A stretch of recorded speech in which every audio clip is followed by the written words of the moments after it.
Christmas Eve is the scariest damn night of the year. You see Santa Claus tonight? You better run, boy. You better run for your life.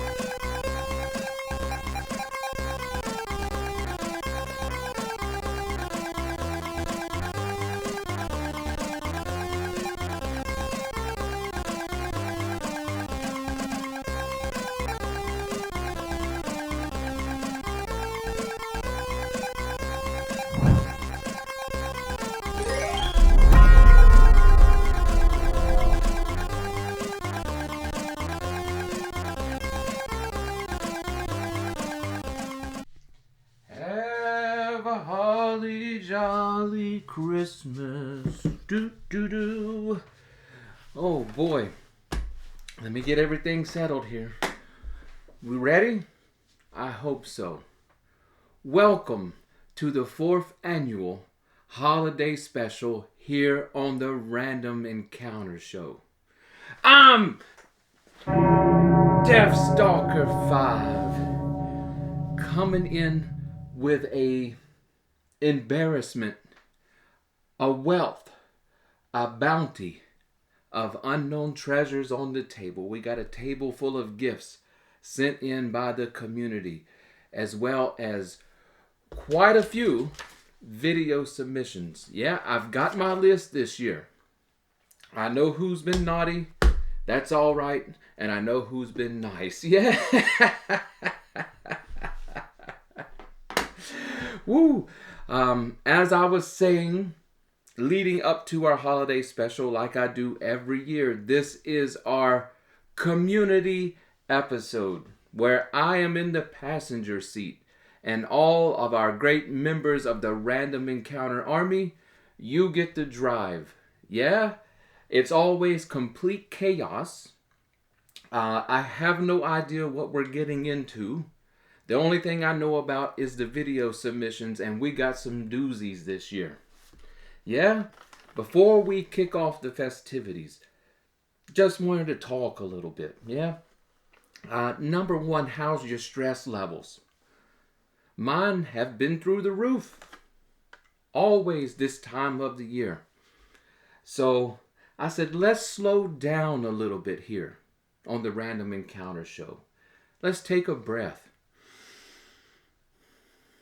Let's relax. Let's not get camera shy all of a sudden. But let's relax, you know. If you don't have it already, you don't know the rules, have a cup of holiday cheer. I've got a special little brew in my grandfather's old mug. Yeah? I said, how appropriate. This time of year makes me so nostalgic. Yeah? But let's let that stress go, at least for an hour or two. You know, that's what this show is about. This is what the holiday special is about. It's coming in the midst of the chaos in your life around Christmas and the holidays. A time for you to kick back. Sip on some holiday cheer. If you partake of cigarettes, pipes, cigars, whatever, you know, take the time to pull you one out, light it up. If you're sitting in your living room at home, watching on TV, kick your shoes off. Throw your feet up on the coffee table. We won't look at your toenails. I swear. Yeah, but what a time of year. You know, just a few hour break from those pesky relatives, from the financial worries and budgets, from the end of the year crunch when your job suddenly decides they had a whole bunch of stuff they needed done before the first of the year, and it's a big surprise. We all have to get it done. You know, maybe a break away from all the people in the public who, I don't know, seem like they can't figure out where they are, who they are, or what they're doing around this time of year. The chaos of Christmas. Yeah, let's have a break from it. Let's just have a little break from it. Since the annual holiday special has become a tradition here on the Random Encounter Show, I figured I would share with you one of my annual holiday traditions.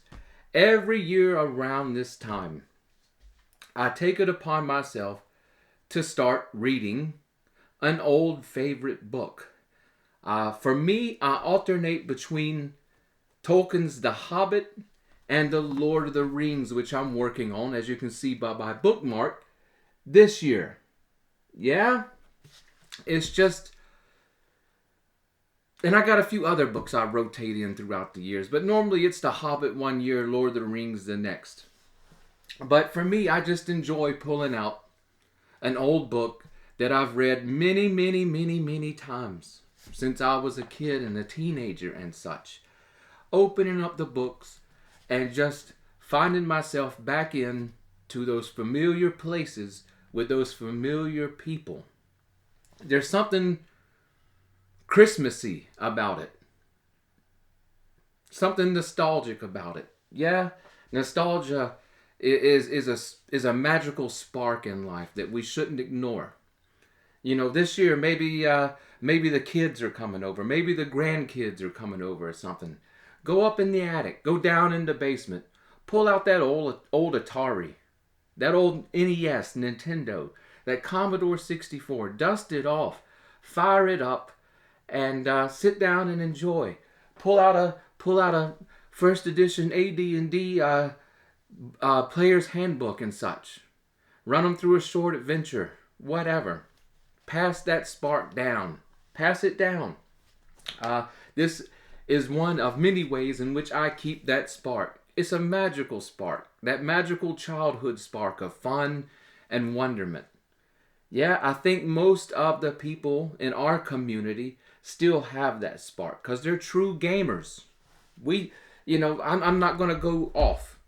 Yeah, but in the land of YouTube, we have a whole lot of fad gaming channels. We have a whole lot of grifters, people caught up in the drama and such.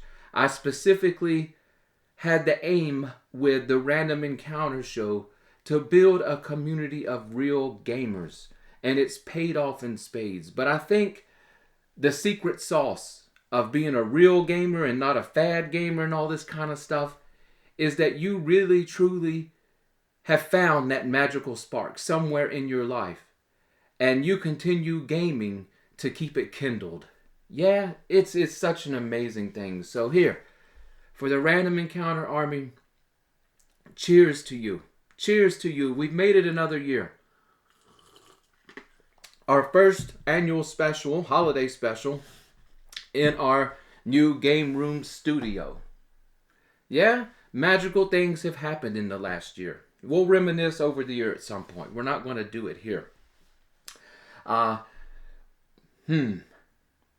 Probably best we just fire straight into the festivities. And just like every year before this one, we've got to hand it over to Ian at the Willie Muffin Channel.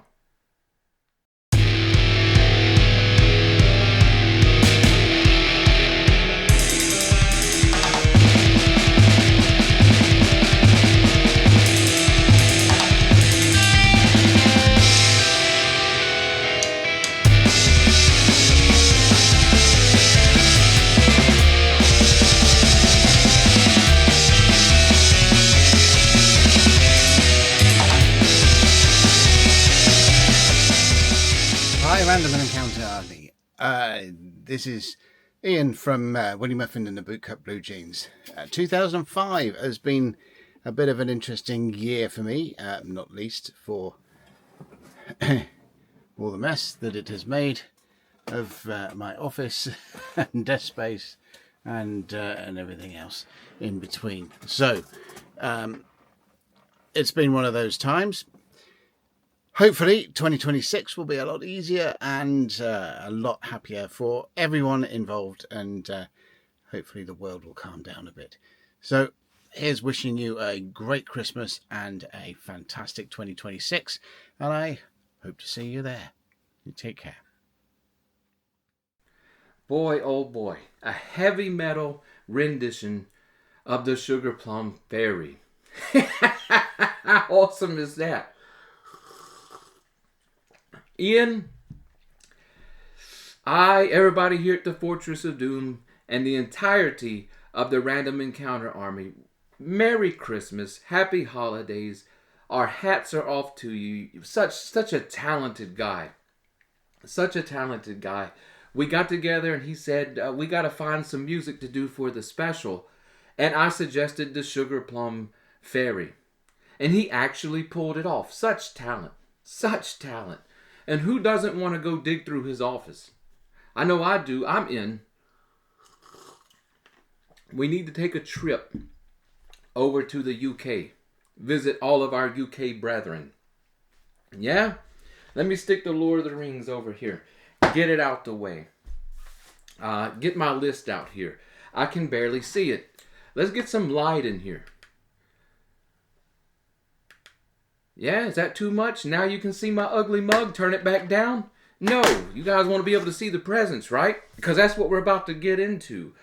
Our first present's coming from Steve Priest, a member of our Rogues Gallery, our memberships here on the show. He's a long-time supporter of the show. He's done so much for the show. I have nothing but gratitude. Nothing but gratitude toward Steve. Yeah, he stepped in, he's helped out, and he's helped make this show possible. So, yeah, we got a little prezi here from him. Yeah, I don't know what it is. Funny story, we're going to talk about it. I can't get enough of the holiday cheer right now. With crushed ice, if you hear me crunching. We've got to give a big shout out to the wife. She collected all the presents as they came in, and she wrapped them so beautifully here at the table. We got to give her a big shout out. We can't talk bad about her all the time. We got to give her one day out the year, guys. Yeah. But Steve, before I open this present, this one has a little bit of story to it. I don't have any particular order that I put everything together. I just did what made sense. But I said Steve's present had to be the first because it got over here really early. In fact, I think September. Yeah. The wife's been sitting on this one. But the story with this is technically it wasn't a holiday special present. Steve and I, we get together every once in a while. And there'll be some stuff here in America that he wants. And there'll be some stuff over in the UK that I want. And we'll find each other things. And we'll make trades through the mail. Yeah? We got those beautiful RuneQuest books.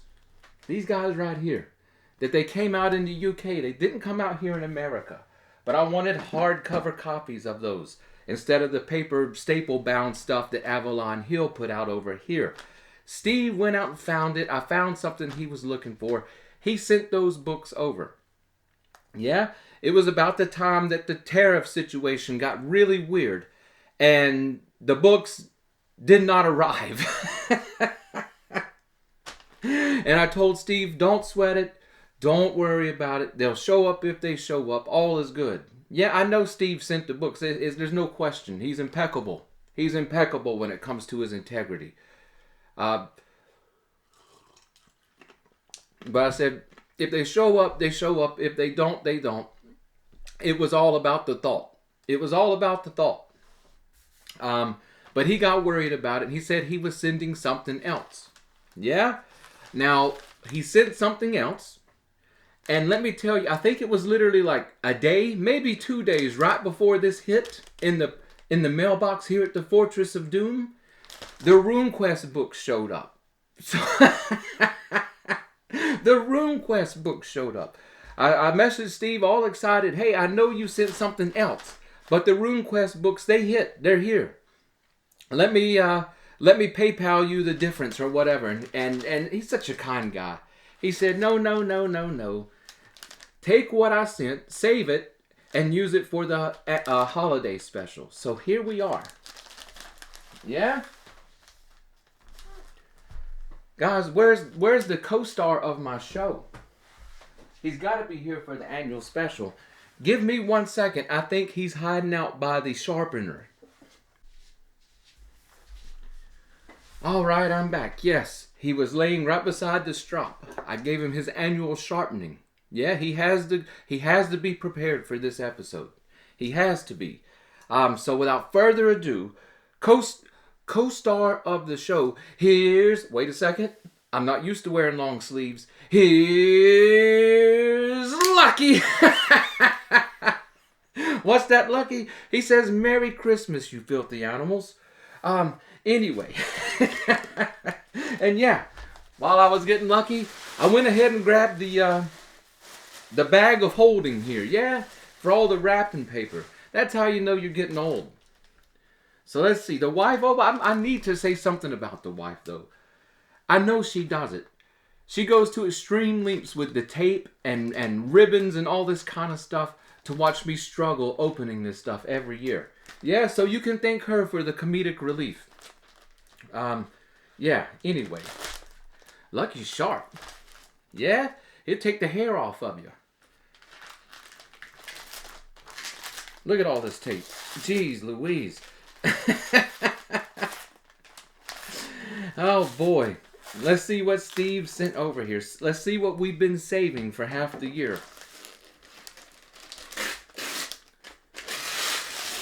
Oh boy, I see something awesome.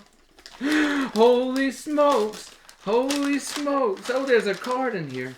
Let's not be animals. Oh my goodness, what a way to kick off the holiday special, though. Oh my goodness, what a way to kick off Christmas. Holy smokes, we can't be animals, though.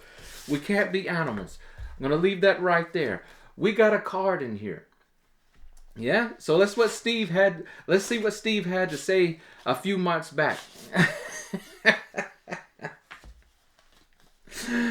Yeah, Steve puts his artwork on the cards. Yeah, we got a babe and her robot. If the camera will focus, there you go. Hopefully there's enough light going on in here. I didn't want to turn over the huge overheads. Yeah, it looks like I'm glowing. I'm too white for those. Yeah, my mistake for putting in professional lighting.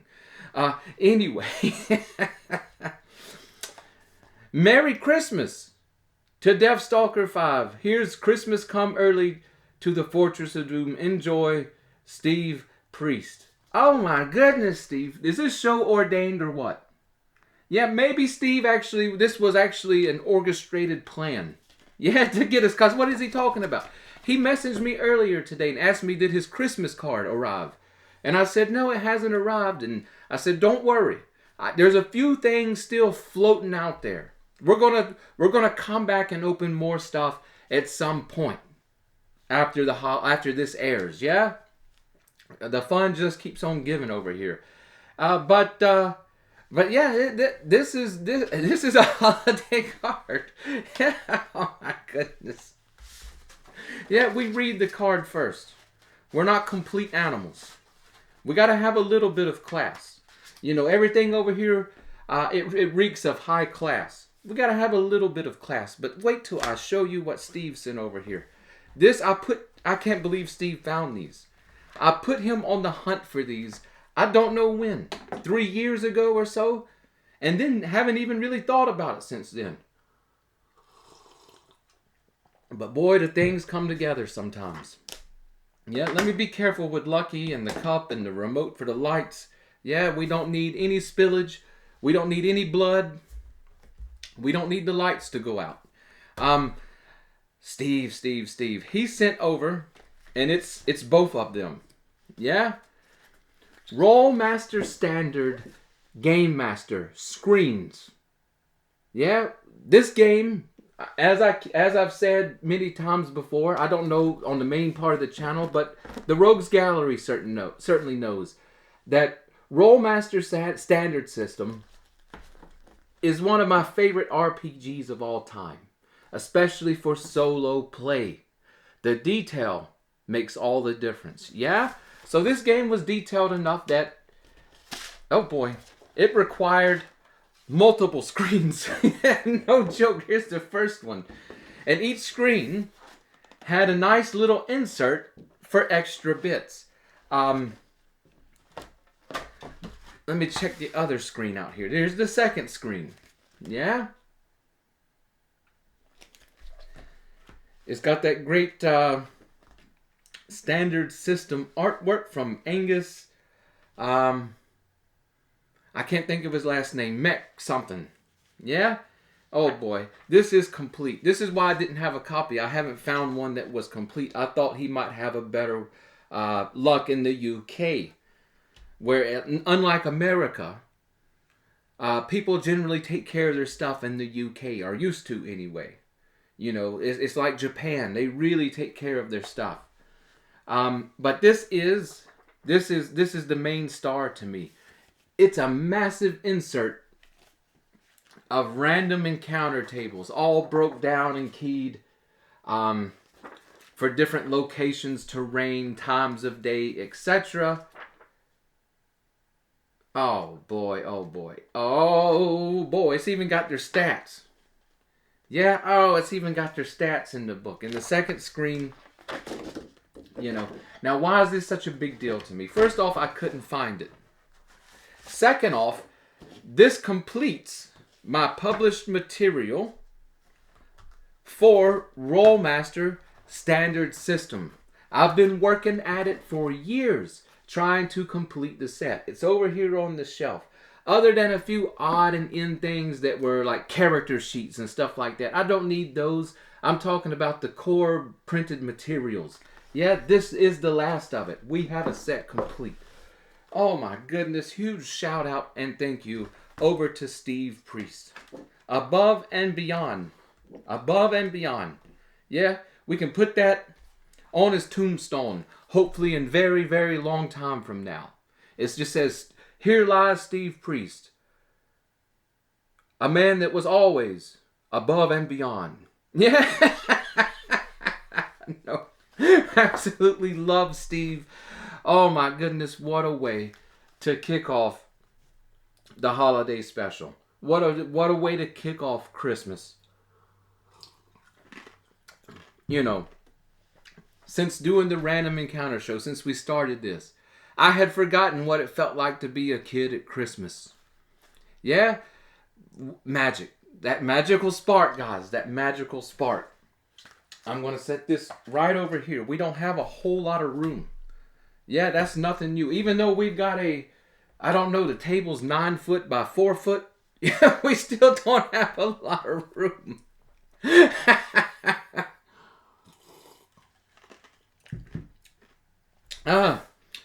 Who do we have up next? None other than another great friend of mine, another member of the Rogues Gallery, Mike from Solitary RPG. Welcome to Solitary RPG. Mugs up. Merry Christmas to Deathstalker, Deathstalker's family, and the Random Encounters Army. I hope you all have a wonderful Christmas and a very prosperous New Year's. Thank you for being part of such a great community. I enjoy the videos and the interactions with all the people that make up this amazing community. Just have a good time, spend some time with family, and roll some dice. Cheers. Cheers to you, Mike. Merry Christmas, happy holidays from all of us to yours. Yeah? Mike's such an excellent guy. Yeah, we're going to keep the dice rolling. Yeah, but another big supporter of the show. Just a good all around. He probably gets tired of me calling him up randomly saying, hey, Mike, what you up to? But I love his channel. I love his content. That's the thing, is doing things the way that we do them.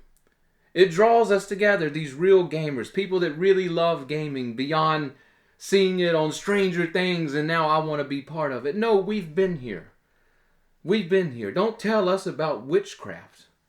We were here before it was written down, yeah? But absolutely, so many lovely stars of the show. What do we have up next? I'm going to have to go digging here. On my list, oh boy, it's a mountain of stuff here. Let's see if we can't get it all sorted out here for just a second. Yeah, this looks like it may be it. This is it. Yeah, oh, it's heavy. It's heavy. Some exciting stuff in this. I know what's in this one, yeah? It comes from all of you in the Random Encounter Army who have been using the drive-through affiliate link throughout the year. Yeah, I let that build up, and you guys buy old Deathstalker 5 a very well-chosen Christmas gift, if you will.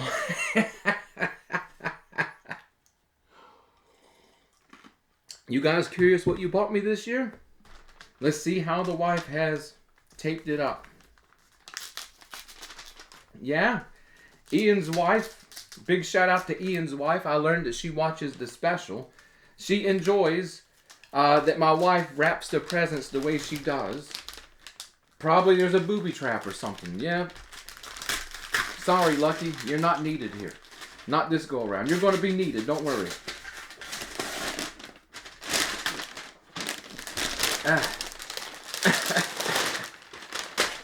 We got some books in one of Deathstalker 5's most favorite things in the world. Books. Big books, yeah? Up top. This I actually saw from Ian. He covered it over on Willie Muffin, and I said I had to get a piece of the action. It's the Adventure Creation System from Arian Games for Advanced Fighting Fantasy. I don't even have Advanced Fighting Fantasy, though it is a system I'm looking into buying or purchasing or getting into in the future. But he showed this off. I saw that William McAuslin, yeah, friend of the show, with the Mutant Epoch and such. He's a big-time fantasy science fiction artist. I love his work. I saw that his work appeared in the book.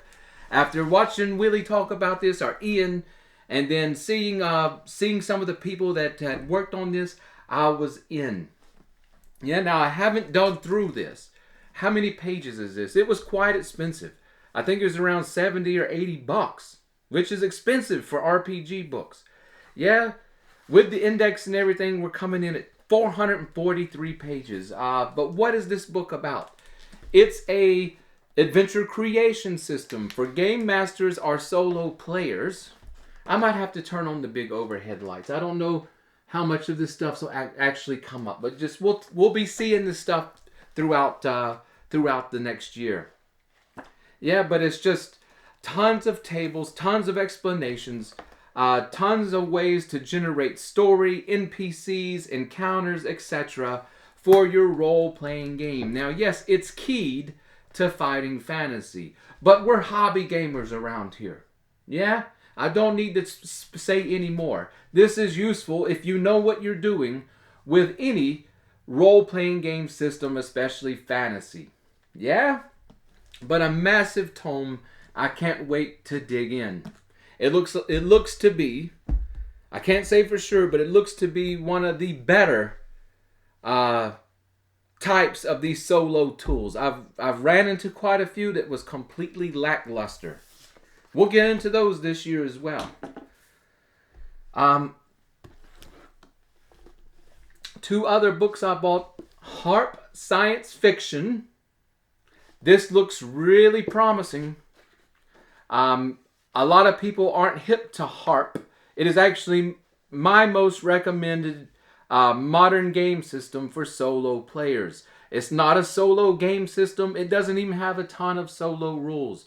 We'll get into that on a video. But they broke it down to where they have Harp Fantasy and Harp Science Fiction. Yeah?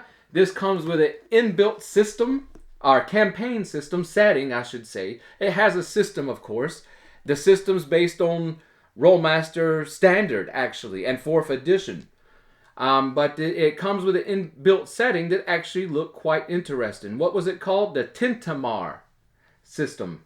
The Tintamar setting. I keep saying systems because that's what they're called in science fiction terms, that you have these solar systems and such. Never mind. Yeah, never mind. I don't need to explain my overthinking nerd self. Everybody already knows. Who's watching this show that doesn't have some inner nerd in them? Yeah, but it looks quite good. And while we were there, we picked up the other HARP science fiction. This one's the Extreme book. Yeah, now both of these are sort of your core rule books. This one gets into vehicles and robots and all that kind of stuff. This one's more centered on player characters and encounters and such. Yeah? So I can't wait to dig into that and bring it to you later on this year. Boy, oh boy, last year was chaotic. Yeah? Last year was chaotic, but we got a lot done. I can't wait to see what 2026 brings. I'm with everyone saying that 2026 is going to be a great year. I feel that in my bones. I feel that in my bones. Who do we have? Oh boy. I know who we have up next. Another legendary member around the show. A great supporter of the show. Someone that I actually got to work for a little while. That's still my bragging rights. We got Paul Elliott from Zozier Games. Hello, Deathstalker 5. This is Paul Elliott from Zozier Games. Just saying season's greetings. Happy Christmas. Happy New Year when it comes around. It's nice to talk to you from very wintry and cold Yorkshire. It's a nice time of year because I've got all my projects finished. Now I can just kick back and usually watch lots of TV, old classic TV shows, lots of classic films, look for inspiration for something in the future. And usually what I'll do is I'll be inspired by something to write a little solo game for myself. And if it works well, then a few months later I might put it up for sale. So you never know, you might see something later in the year. Well, I'll say goodbye, Merry Christmas, and good luck with the channel. Happy Christmas, Happy New Year's, Paul. I'm so glad that you were able to join in. I know you live in Yorkshire, yeah, but I swear the way you filmed that place for the holiday specials, it looks like something like Middle Earth or something. Yeah, it's beautiful. Yeah. I got a refill on the cheers. I'm sort of flying through it. I was thinking about it. I said, I really would like to have a cigarette. I don't know why. I'm not even a smoker. Yeah, set up I've got an old ashtray from the 70s. You know, one of those yellow glass ashtrays, I should say. You guys remember those. Yeah, get me a nice cigarette, fire it up here. I don't know. There's something Christmassy about it. I don't know. I'm going crazy. I don't even like cigarettes.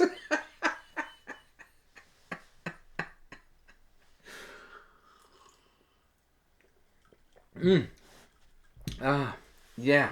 But yeah. How are you going to beat this place? Look at who we've had involved in the special so far. And we're not even a third down the list yet. We're not even a third down the list. Boy. Oh, boy. Who do we have up next? Oh, boy. Talking about legendary people. Another member of Rogues Gallery coming in. Good friend of mine. None other than Thaddeus Maximus. Hey, Deathstalker 5, Thaddeus Maximus here, coming to you from Northeast Ohio. Just want to wish you and all the Random Encounter Army a Merry Christmas. Hey, I wanted to say congrats on the game room, the Dungeon of Doom, as we call it. I know you put a lot of work into that, and I know a lot of effort and time, and I know you wanted to do that for a long time. So it came out great, looks awesome. I can't wait to see what's coming in the new year. All the stuff coming off the gaming table is going to be awesome. I know some things, some secret stuff you got planned, so we're looking forward to that. So hey, everybody, have a safe holidays and a happy new year. I think 2026 is going to be a good one. Take care, everybody. Merry Christmas. Merry Christmas to you, Thad, and all of yours from everybody here at the Random Encounter Army. Yeah, you're right. The Dungeon of Doom. I put a lot of work into this place. And I believe 2026. I keep saying it. I believe it. I think everybody's in agreement around here. 2026 is going to be good. It's going to be our year. Yeah?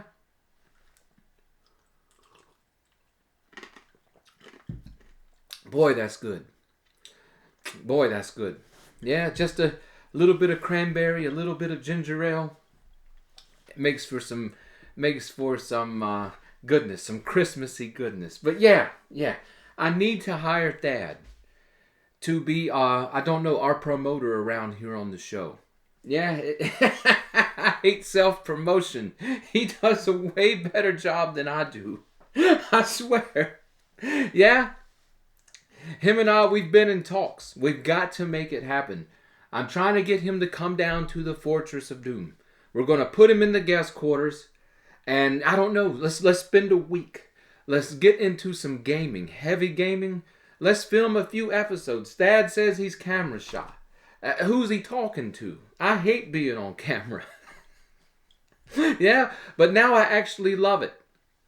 Because I do it for you guys. Yeah, but we got the game room built. That was something that we talked about for years. I didn't think was going to happen. 2026 is going to be our year. I don't know what's going to happen with it, but like I said, we're full time in the show right now. It's time to make some magic happen. It's time to make some magic happen. Sometimes in life, it just seems like everything's a struggle. Everything's so chaotic. It seems like everything's you plan out is an uphill walk, and right when you get to the top of the hill, you slide down in the mud and roll down the wrong side of the hill, only to have to try to climb it again. It makes you think. It makes me think. I look back at life. You know, this time of year is good for self-reflection. I look back at life, and there's plenty of things that I wanted, plenty of things that I tried to make happen, and it was just exercises in frustration. It felt like I was getting nowhere, that it would never happen. But then I look. It takes a little bit of time to look back at things, yeah? I look back and I see that through all of that chaos and all of that struggle, those things were going to happen, but not at the time that I wanted it to happen. And that's oftentimes a blessing, yeah? Because you look back and you say, well, if that would have happened then, was I really prepared for it? Had I learned enough? Was I mature enough? Did I have wisdom and such that I gained afterwards? If that would have happened then, would I have been able to do anything with it? Yeah, just curious things in life. There's a lot of things I look back that I wanted and all that, and they eventually did happen. But they happened at a better time than when I wanted. That's what I have hopes for the show. You know, I'm going to save my big spiel about things toward the end of the show. Yeah, we'll get in and we'll reflect, we'll talk. We might not even do it at all, to your great relief.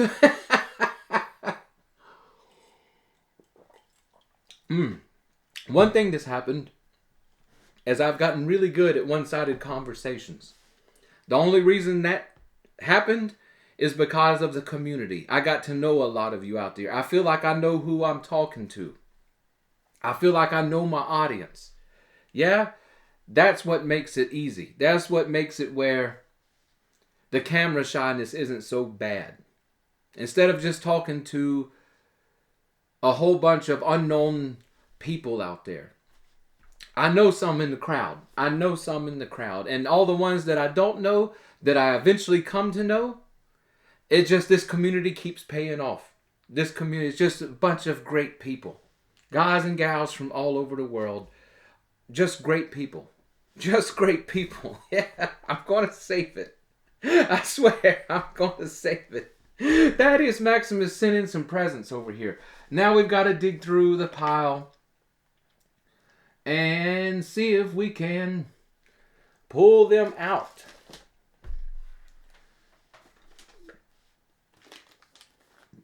There's one.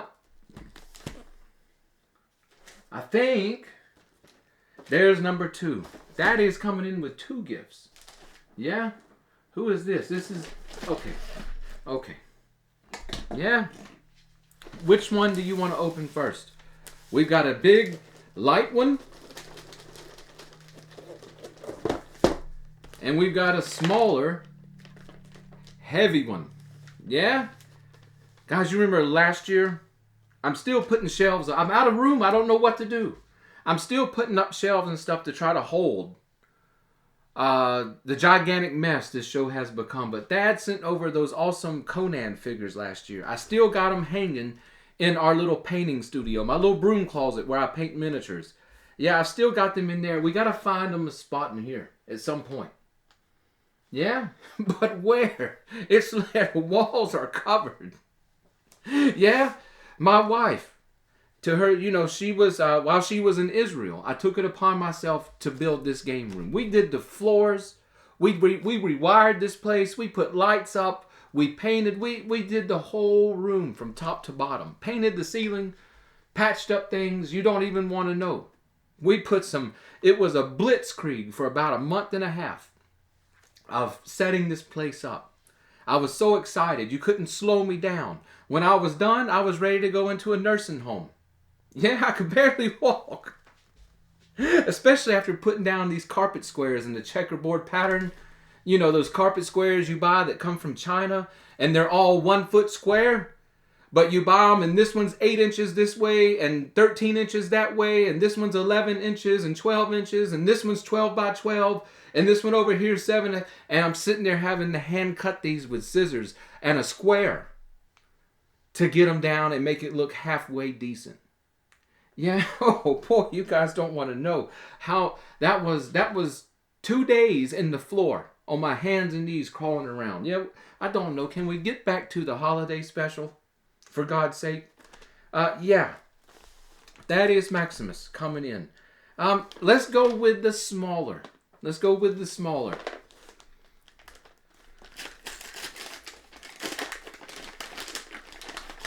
I'm always checking. You know, I love Dad to death, but he can be a prankster. Yeah, I might open this present and I don't know. A hive of murder hornets come out. You know, that's my wife's greatest fear, that I give all you random people off the internet our home address.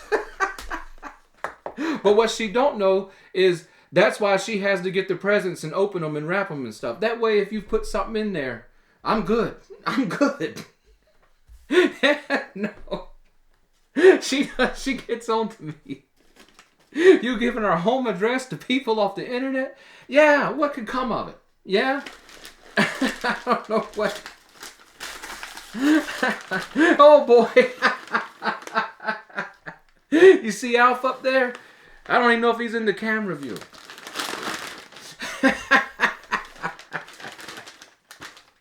Yeah, Dad said if he sent something I already had, to let him know we're going to return it, etc. Forget that bag of holding. And I'm guessing this is what he was talking about. This is the Alf Complete Series Deluxe Edition. Yeah, I think I'm the only fan of Alf in the entire world, at least in the Random Encounter Army.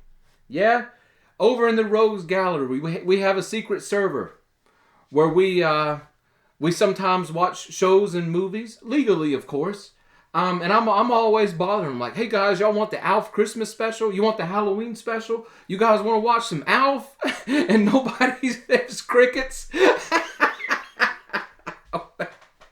That don't stop me from loving Alf. And for Dad's mind, no, I do have the complete Alf. But I do not have the deluxe edition. This puppy's staying. What do we got here? We got Alf Seasons 1 and 2. We got seasons 3 and 4. But up here we have Alf, the animated series, Alf Tales, and bonus features. That's why this one's going to stay. We don't have Alf Tales. We don't have the animated series. I like the animated series, though I haven't watched any of it in years and years and years. Yeah?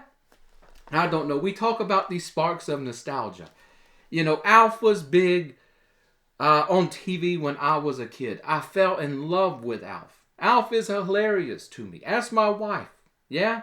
I can fire up Alf and she's buying tickets to Israel. Because she knows I'm not stopping until we watch it all. Yeah? So yeah, this is going to be good. Oh boy, look at this. It's Alf the animated series, Alf Tales. But we got Project Alf, Alf's 1996 TV movie finale. I didn't even know that had came out in a set. I've been looking for that. Yeah? Even though it's absolutely terrible. You guys ever seen that? It was here on YouTube last time I checked. It's got Charlie Sheen in it. Yeah, they're holding Alf at an Air Force base in a prison. But new, a look back at Alf with creators Paul Fusco and Tom Patchett. And a new Alf on Alf, audio commentaries with Alf. Oh my goodness, yeah. Yeah, no, this is perfect. This is perfect, baby. Yeah, the wife's already packing her bags because we're about to get this puppy right into the PS4 and start watching. Yeah, look out, Rogues Gallery. You ready for some Alf? I'm always ready for some Alf.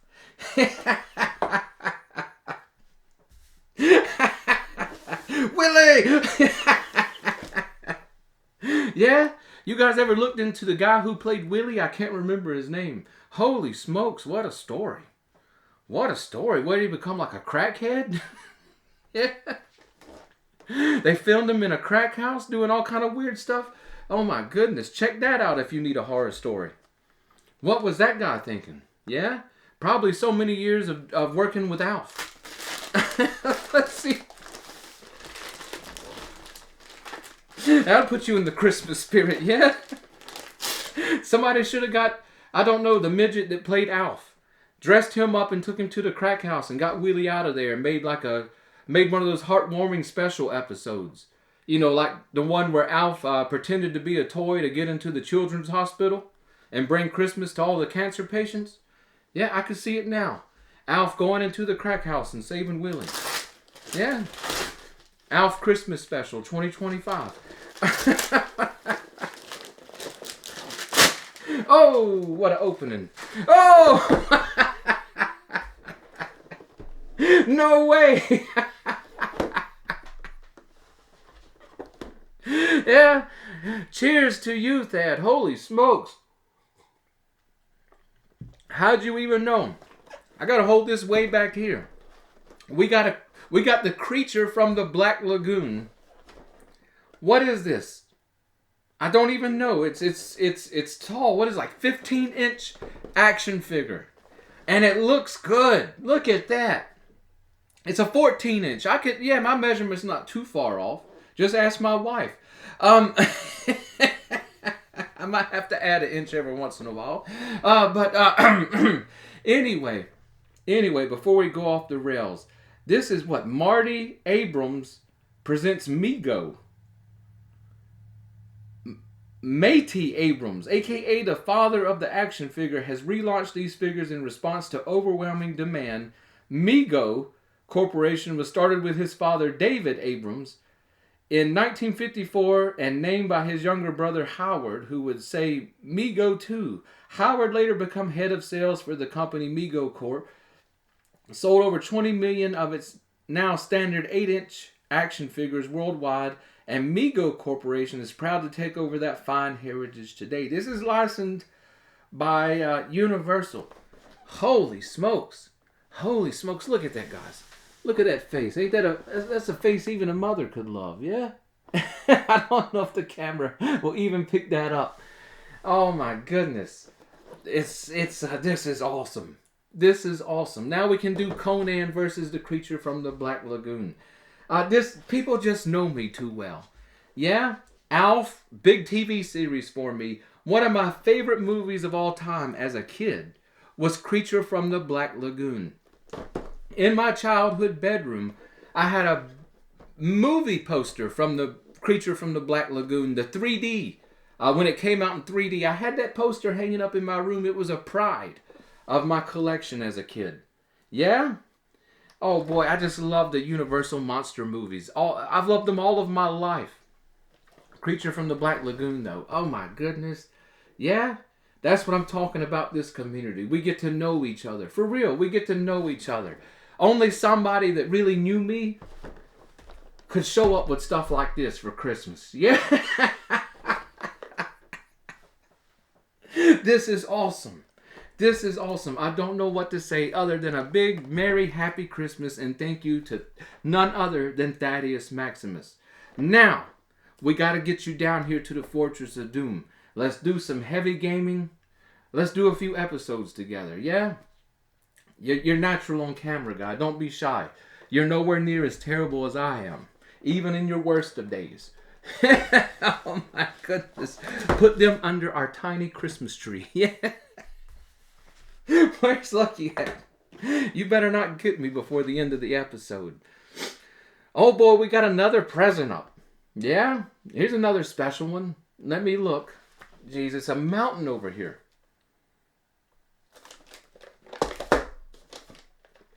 There we go. Oh boy. Guys, you don't even want to know. This one's coming from the Rogues Gallery. Yeah, I keep talking about the Rogues Gallery. That's our paid membership subscription for all those that want to support the show. $2.99 a month. I'm not throwing this out there as an ad. I'm just letting you know. It's the best way to support the show, especially as I'm going full-time with the show. Yeah? But from the Rogues Gallery, I said we're gonna take that support and we're gonna do something special with it. Yeah, not like buy food or pay electricity bills. No. What's that got to do with gaming? So anyway, all you guys at the Rogues Gallery supporting me, here's what you got me this year. And let me tell you something. I had the wife hide this from me.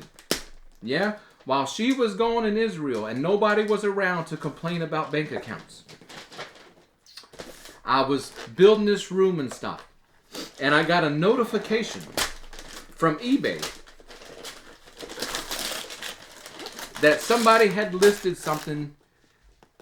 And I had been watching the listings for years now. But somebody had listed something I had been looking for and wanting to have since the 1990s. Yeah? It popped up as I was working in the room. I didn't have a whole lot of spare cash, but they put it up at a price that I just could not refuse. Normally this stuff is fairly expensive. Yeah?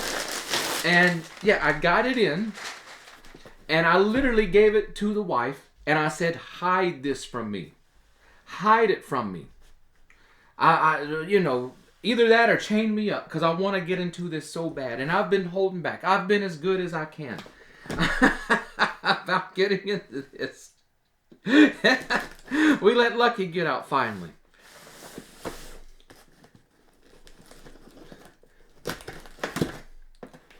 Careful, Lucky. I know you're sharp. Don't go too deep. I let Lucky get out finally. Oh boy, oh boy, oh boy. Still, as you can see, I've been good. This stuff is still wrapped up as it was sent. I did cheat a little bit, but it's still wrapped up as it was sent. Let me pull it all out here, and we will introduce you to something. Something that a lot of people don't even know exists. I managed not to take the camera. I thought about it as I threw it, that the camera was in the way. That was a close one. Let me get a sip of drink. That was a close one. Oh boy. Yeah. It'll take us a second to go through this.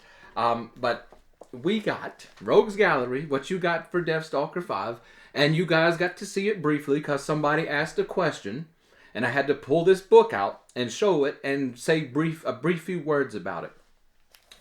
But it is the original Aliens RPG from Leading Edge called the Aliens Adventure Game.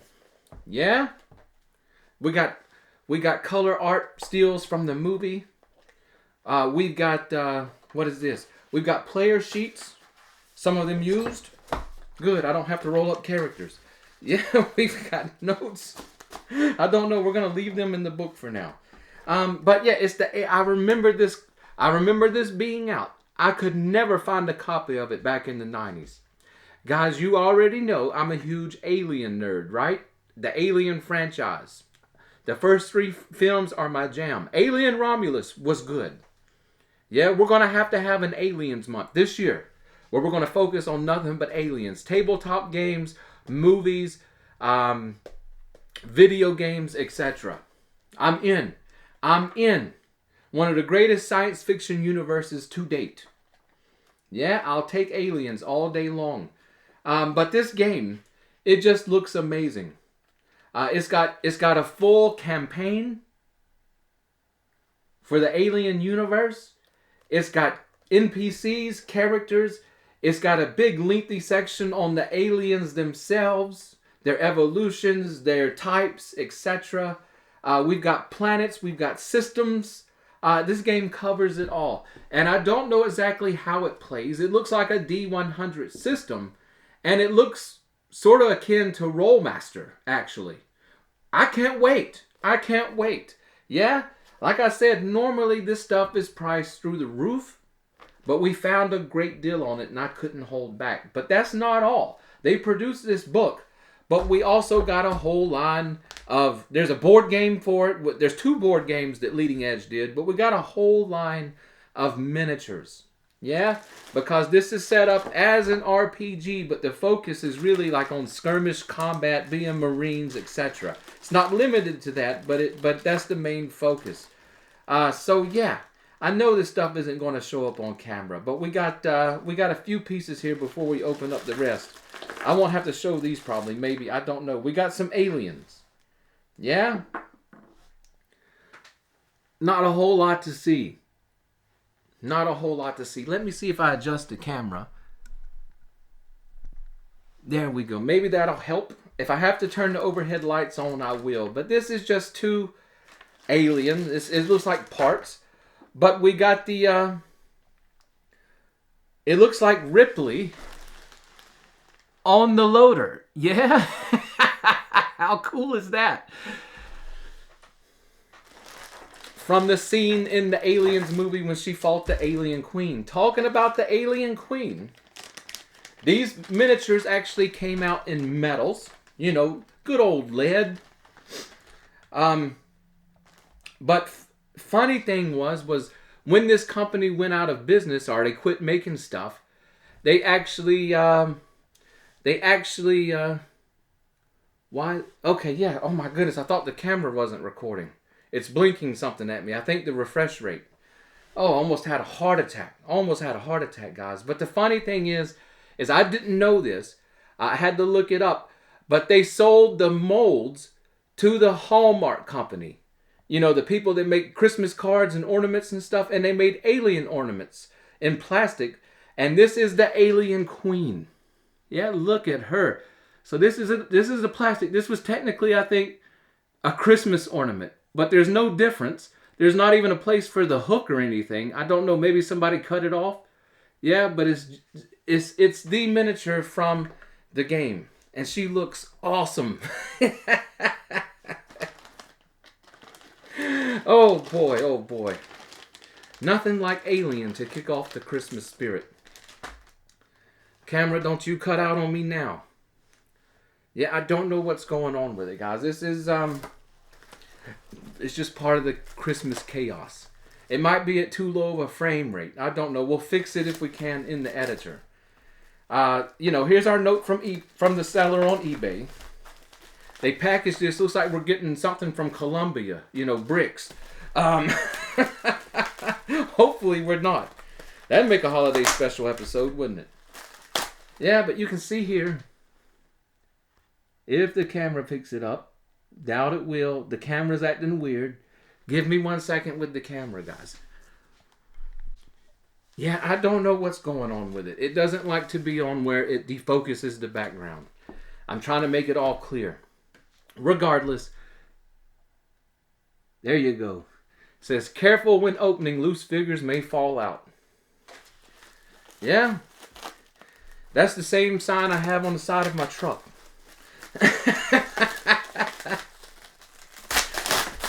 Let's see what we got. It was an unbelievable lot. You know, this was, I had to jump on it, guys. We weren't going to get a deal like this ever. Oh, boy. And they're all painted. Yeah?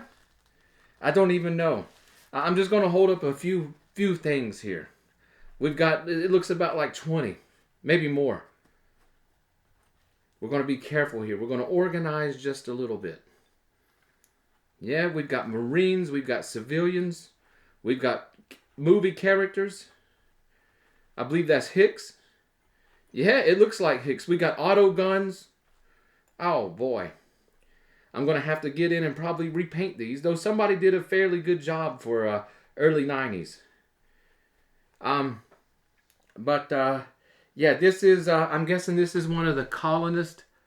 Oh, on the wall that's been captured by the aliens and webbed in. Of course, the chest is burst open. I believe this is Hicks. Oh, there's the little girl. What was her name? Oh, geez, I can't even remember the little girl's name off Alien off the top of my head. Yeah, there she is. Got her painted up. There's Hicks. I don't know, guys. I don't even know. I can't pick this up to show you. You know, but it's a whole thing. Maybe we'll just pick it up a little bit. Is that showing up? How about if I pick it up like this? Yeah, there you go. You can sort of see. Yeah, it's a whole assortment of the licensed metal miniatures, and they're all painted up, and they look like they're movie characters. Yeah? Do I see a Ripley in here? She's in the loader, right? Where's the android? I don't know. We're going to carefully, and I mean carefully, put this back into place, and it's going to head back to the painting studio for stripping and repainting. But that's not all. We got another one. Same note on there. Somebody did a good job at shipping these. Honestly. Saran wrap. Got 2 layers of thick, I don't know, it looks like they cut it out of a couch cushion foam. Memory foam. They cut up a mattress. Yeah. Oh boy. We're almost there. We're running into tape. Come on, Lucky.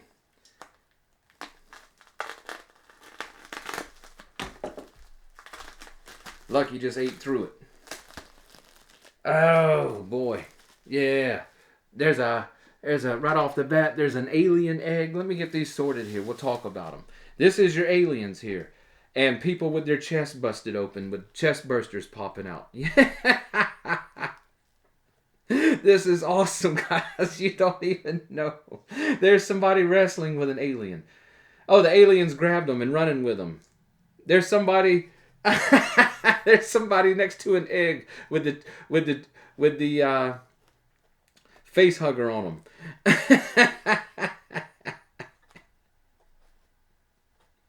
Yeah. One second. I know Paul Elliott's watching.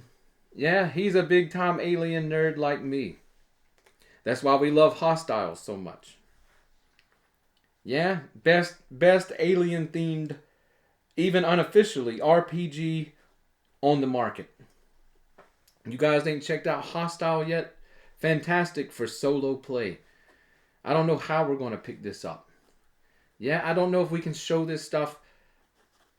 Maybe I have to turn on the overhead lights. I really don't want to. But let's see. Let's see if we get in there. Yeah, look at this guy. He's got a face hugger coming out of the egg on him. Yeah, that's a miniature. getting back here, I don't know where the light's going to pick up. Forgive me, guys. We do this unscripted, obviously. We do it raw. Yeah. Mostly an assortment of aliens, but also there's some colonists and marines and stuff the aliens have captured. I'm going to very carefully bring this up to the camera. This one has eggs and stuff that are sort of rolling around, etc. Does the camera pick that up? I'm trying to hide my face. It's got some kind of technology that it does facial recognition and tracks your face. Oh my goodness, though. And the aliens are really detailed here. I know in this light. I know. Leave it to Deathstalker 5 to build a filming studio. Give me 1 second. Let's get a little bit of light in here. I'll glow for a second. Yeah? Is that better? Now you can see? Yeah? Now you can see the bloody goodness? Here, back to the face hugger. Now you can see maybe, possibly... Oh!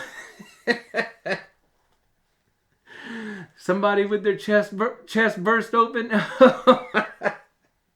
Yeah? Maybe I can even hold this up and you guys can get a look. You can see all the aliens there. Yeah? I don't know. Yeah. Let me get this wrapped up very carefully. Like I said, we're going to get it back to the painting studio. And it'll be one of the things that we paint up. And we'll be bringing the Alien adventure game in its greatness to the random encounter. So like I said, we'll have to have an alien week. Yeah, oh boy.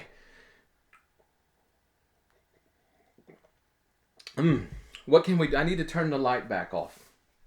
Let me look at my list here. Coming in next, another big time member of the Rogues Gallery around here. And somebody I didn't put any time limitation on her video, because she's one of the most talented people that you've ever seen in your life. It's Martha. Hey Deathstalker 5, everyone for the Random Encounter Army. This is Martha here from Imagine Role Playing and the author of the Diamond series. Hope everyone's having a great Christmas season so far. I wanted to thank you for making another holiday special. This is like the coolest thing, and I love seeing all the videos that you guys put together and hearing about games and watching you open your presents is like my favorite part. So anyway, I wanted to share my love of tabletop games, video games, music, Christmas, everything kind of mashed together. I have decided to write an arrangement of some of my favorite video game themes mixed in with a Christmas tune I think you guys will recognize. So here you go.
I hope you guys have a safe, fun, happy Christmas and a happy New Year.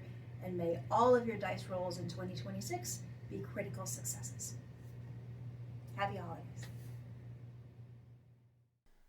Merry Christmas, Martha, to you and yours from the Fortress of Doom and all of the Random Encounter Army. Can we get together and have a round of applause? Come on, guys. Come on. What talent. Martha, she's multifaceted. She's got the Diamond series. Yeah, right on the shelf behind me. She's worked on the Imagine role-playing game. She teaches music. She does everything. Can she get a round of applause? Yeah, my goodness. It's people like her to make this show look pretty dumb. Yeah. A sip of cheers to Martha and all those over at Imagine as well. Michael and the crew. Another place I plan on visiting soon. Yeah, they're from near my hometown. So we might have a very interesting year. While we were away, we got a delivery of a Christmas tree cake. You guys got these? Get one every year. Yeah, go buy a box of Little Debbie Christmas tree cakes unless you live somewhere they don't have them. Find something similar for God's sake. Yeah, I'm going to not embarrass, the entire Random Encounter Army making you watch me chew on this. But yeah. Just the holidays, baby. But my goodness.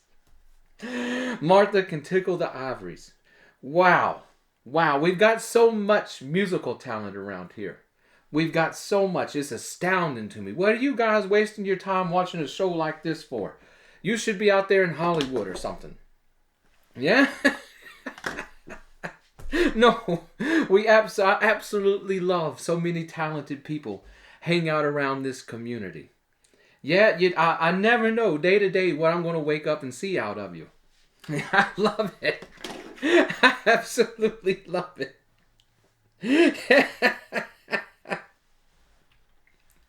Cheers to all of you. Boy, oh boy. Boy, oh boy. I'm trying to just recollect my thoughts a little bit. Doing this holiday special, it gets a little bit overwhelming. I'm a humble person. It may not always come across. I don't do the fake humbleness, but I really truly am a humble person, and people doing so much for the show. It makes me where it's hard to even speak or know what to say. Yeah. So you'll just get my nervous laugh every once in a while. No, I'm just a jolly. I'm a jolly person. Everybody knows that. Yeah, give me a white beard and a red suit. I'm a mall Santa. I would probably be pretty good at that. Yeah, I'd probably be pretty good. I've got the body for it. Yeah. Anyway. Yeah, we still have a mountain of stuff over here to get through. What are we at? Are we coming up on halfway yet? I don't even know. I don't think so. We keep talking about the Rogues Gallery. We've got some back-to-back videos here. We got John Stope and Jack McCarthy coming in. Ho, ho, ho there, Random Encounter Army. I hope you have a great holiday season. And this next year, let's see what DSV gets up to. Thanks, guys. It's been a lot of fun. John, the Dice Master. Hey there, Random Encounters. This is Jack McCarthy coming at you from John with Jack. Here to wish you a Merry Christmas, Happy New Year, and make sure you stay out of trouble. Be alert. There's trouble out there. Oh boy. Trouble. Let me talk about this pack of wild cigarettes for a second. Two of my very good friends. First off, Merry Christmas to John and your family and all of yours, and to Jack, to you, and Velma. I couldn't leave that off yet. But to you, everybody over at John with Jack, Just a lovely crew around here. That's why I call it the Rogues Gallery. John, longtime supporter of the show. Yeah, I still have some of the art he made hanging up on the wall over here from the first annual holiday special that we did. What was that, 2022? Yeah, I think so. I don't know. Honestly. When it comes to years going by, oh boy, I can barely keep up with what day it is. People will attest to that. They have to correct me on the live stream sometimes. But yeah, John, early supporter of the show, big time supporter of the show, big time friend. Had a lot of deep conversations with John. I will say that John did send something over, but our great friends at Drive Through RPG have taken their sweet time. Guys, I think he ordered it back in November. Yeah, that's the thing with Drive Through. It's like a crapshoot. You don't know if you're going to get it in a week or two, or 6 months down the road. But we did get a notification that it shipped. And he's been working hard behind the scenes on creating some PDFs based on some out-of-print material he has. John is our resident grognard. Yeah, every community should have one. Yeah, he knows the history. His big things is the home basic set. That's what he started with in Holmes. In fact, he sent me a Holmes rulebook over here. I've so much enjoyed going through it and comparing notes with other versions of basic D&D and such. Yeah, that's one of the fun things about the early versions of stuff, to see how it evolved and what changed, and sometimes those changes weren't for the better, so it's interesting going back and taking a look at things. So yeah, like I told John, we've got a few things out there floating. The wife had something that hasn't showed up yet. John has some stuff that hasn't showed up yet. Martha hit me and said, hey, there's something that's going to be coming to you, but it's not scheduled to Christmas Eve. So yeah, like I said before, we're going to be doing we'll be doing the holiday special second part at some point. Yeah, at some point coming up soon. So I can't wait to see what the Dice Master John Stope has sent over. Over to Jack, another early supporter of the show. One of my favorite memories of Jack is one day I was doing something around the house and my phone started making this really odd noise.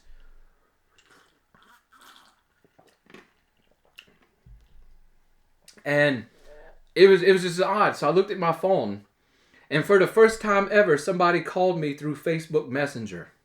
Yeah, and it was Jack McCarthy. And yeah, I answered the phone. This was before we started Rogues Gallery and all this. This was early days. I answered the phone and got to talking with Jack, and I knew I was talking to a high-class individual. Now he started jawing with Jack. I don't hang around YouTube too much other than content that we're creating here. I've never been a huge YouTube watcher. When I do typically watch YouTube, it's strange things, documentaries and stuff like that. Yeah? I don't watch a lot of gaming content. I find a lot of it nonsense. I'm not putting down anybody. Being a content creator is hard work. There's so much time, so many hours spent behind the scenes of everything that you see that your favorite YouTuber puts out that you have no idea. You have no idea the amount of time it takes to get out videos and such. Yeah, I try to make it as easy as I can on myself. I go raw. I just get in front of the camera and I talk. Yeah, there's editing involved, but it's mostly building and putting on front pieces and end pieces and this kind of stuff. For the main body, though, I just leave it as is. Yeah, it's always like you're sitting here at the table. You're here for Christmas this time around. But Jack, he does something similar, live streams, talks to game content creators and such. You can find me there in that live chat more often than not. Same with like Mike over at Solitary RPG and a ton of other YouTube channels that I've got to know through this community. Yeah, I know if you're a member here in this community, you're part of the Random Encounter Army, you've got to be solid. So I'm coming to hang out on your channel. Yeah, you might say, oh no, Deathstalker here. Hide the spoons. Hide the Christmas cheer. He's inhaling it. Yeah, come on, guys. It's a little cup. It's a coffee mug. There's like 3 drinks in here. Then you add a few cubes of ice. It's over with. Don't hide the Christmas cheer. We can all be jolly together. But yeah, John and Jack, just 2 outstanding friends that I've made doing the show. This is what I know a lot of people may get tired of hearing, but that's what doing this whole show is about. The community, me finding like-minded people, giving a home, giving a place where people can come to, know that they're getting real. They're getting something real. Not fad gaming, not grifting, not somebody trying to push nonsense on you and making it look so great that you're going to go out and buy a copy only to find out it's just complete, utter nonsense. Yeah, I tried to avoid that at all cost. Yeah, I don't know. I get tired of it. But yeah, that's, this is what this is supposed to be, like a home for you. Like we talked about how stressful this time of year is. This video, it's like coming to a little private home. A little family that your family doesn't know about. Aren't those always the best? Yeah. One time I got accused of not being a family man. Yeah? And I said, what are you talking about? I've got dozens of families all across this great nation. I'm more of a family man than anybody.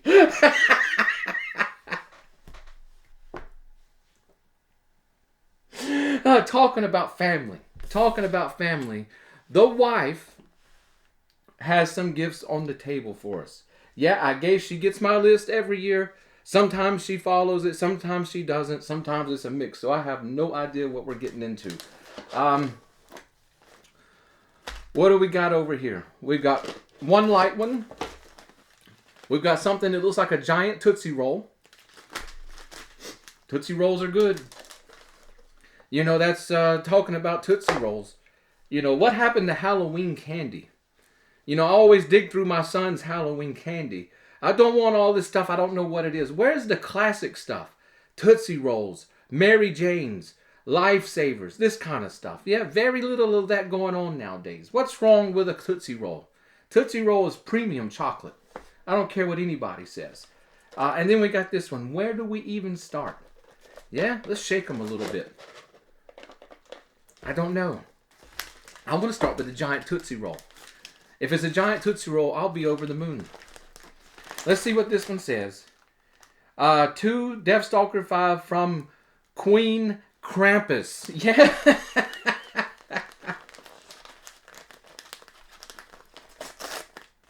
It might be, no, it's not a Tootsie Roll. I was about to say, I open it up, it's dark. Yeah, it's dark. What do we got here? This wasn't on the list. Oh boy.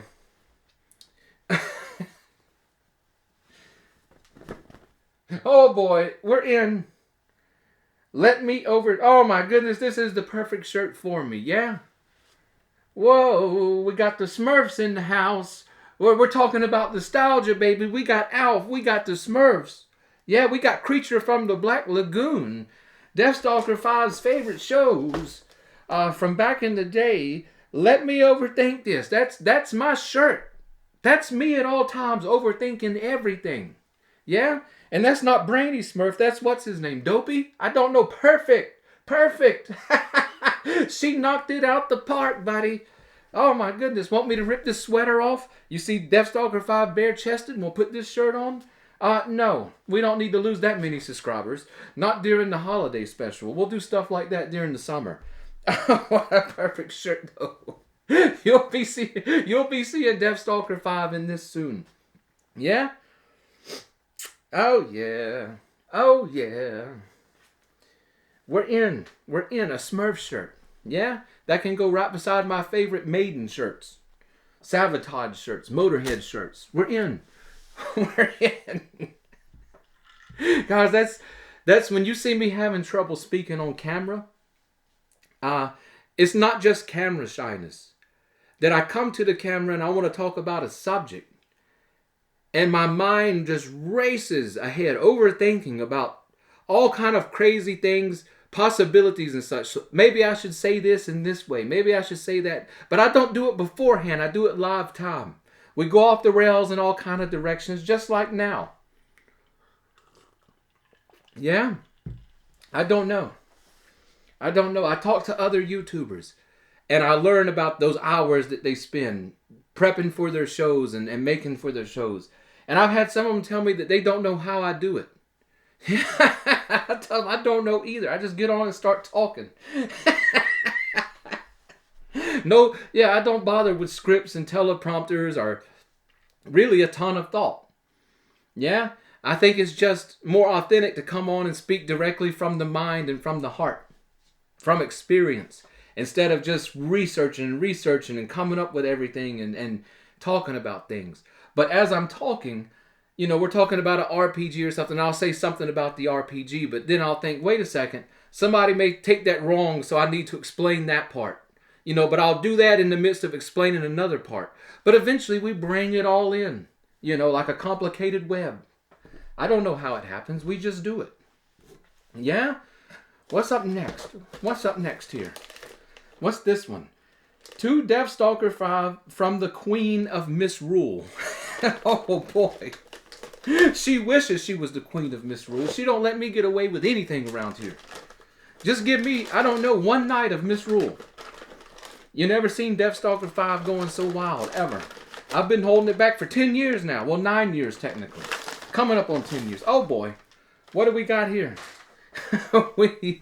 We've got a Reaper box. Oh, but it don't sound like miniatures, and I see that it's been opened.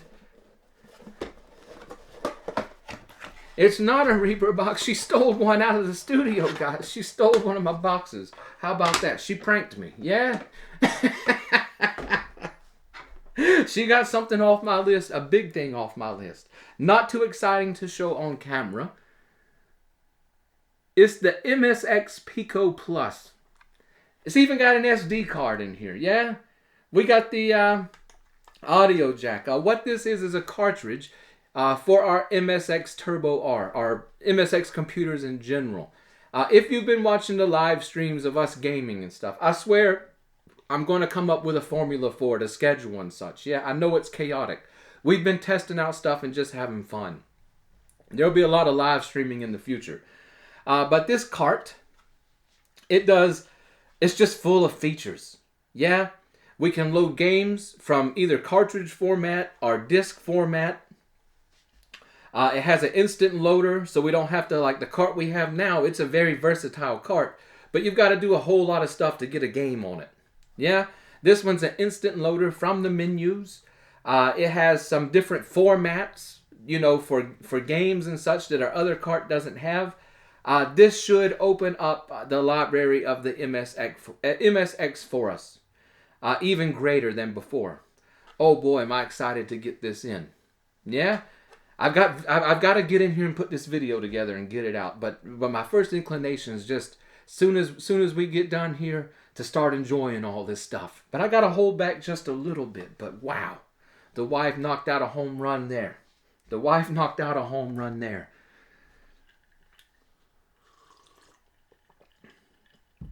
Oh boy. One more from the wife. To Deathstalker 5 from the Wild Witch of the East. Guys, she must have been listening to the episodes here lately. She knows all the stuff we've been calling her. Yeah.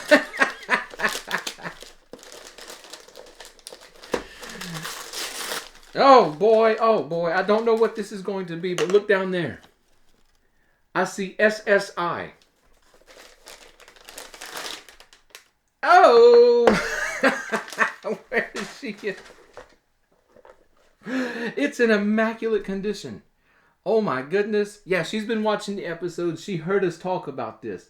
Hills Far. Yeah? Forgotten Realms action RPG on the Commodore 64 128. Oh boy. We talked about this briefly on one of our live streams with the members, I think it was. But I talked about very early 90s. Me and my best friend at the time, my D&D buddy, my computer gaming buddy, he had a Commodore 128. His brothers passed down to him. Jordan. Yeah, we've talked about this before. When we do a Commodore 64 128 episode, we'll talk about it a great deal. But that's where I was getting in a lot of my video gaming. Him and my Aunt Lisa. We didn't have a computer at home. until a little bit later. I didn't even have a video game system at home like an Atari or whatever. So this was it. My gaming was split between the Commodore 64 and the Atari 7800 2600 with my Aunt Lisa. And look at this. This is in immaculate condition. Look at there. You guys remember these? The translation wheel, for the codes for the protection on the disc so that you couldn't copy the disc and give it to a friend, which they did anyway. There we go. Look at that. It looks brand new, guys. It don't get any better. Yeah, do we have to turn the light on? The camera doesn't like to focus there. But this is what, a 5 1/4 inch, a real floppy disk. They were still floppy. Yeah, when they went to the 3-inch disc, they were not floppy. This is a real floppy disk. Yeah. Boy, nostalgia. Oh boy. We got the mail-in stuff. We got the mail-in for the Hills Far Clue book. What else did we get in here? Did we get a poster? Oh, there's no room left in here. Oh, look at it. It's got all the SSI classics on it. Look at there. Yeah, holy smokes. Holy smokes. What do we got on here? We got Hills Far, obviously. The Pool of Radiance. Yeah, that was the first one, right? Forgotten Realms Volume 1. Hills Far and the Curse of Azure Bonds. My goodness. My goodness, did we have a wealth of treasures back in those days. Yeah? AD&D RPG games. And that's one of the reasons I like stuff for like the Commodore 64 and other older computers, was that the RPGs and stuff were based directly on the tabletop versions of the game. Yeah? So you fire up, not Hills Far, it's an action RPG, but like Pool of Radiance and such. You fire it up, it's actually following the tabletop rules of AD&D. Yeah? What we got here? Our instruction book. Yeah? And then we've got a catalog of SSI games. When did this catalog come out? 88. Oh my goodness, look at the SSI war games. Look at the SSI RPGs. I'm in. Thank God we live in a modern time when I can load all of this stuff from a multi-cart. Yeah, this stuff is not cheap. I can't believe she grabbed us Hills Far. Oh my goodness. Oh my goodness. A woman near and dear to my heart, obviously. Yeah? Now you guys might see why I married her. Oh my goodness. Cheers to the wife. I know she'll be watching. We'll gather the whole family around and watch the holiday special. Yeah? The one time of the year they actually want to see the show. But my goodness, this is just pristine condition. It's like going back in time. It's bringing back those memories. It's bringing back those memories of being a kid, firing up the first RPGs on computers I had ever seen, and just a world of imagination that went right along with them. Hills Far was good. Yeah, I always tried to play the thief because it was interesting. You would run around the town. Hills Far, it wasn't an RPG, so to speak. You could actually bring your characters over from, Pool of Radiance? Hills Far was a town that your characters stop at. And the town was like it was weird. It was real time. But there would be these things that happened over town. Like there was a fighting arena you could go fight in. But as a thief, you could break into houses and you had to do the lock picking. But you had to pick the right pick for each tumbler in the lock or it would break the pick. Oh, God. Ooh, you talking about fun. You talking about fun. I'm in. We're going to be playing Hills Far very soon around here. I'm in. Taking me back to the good old days. Oh boy.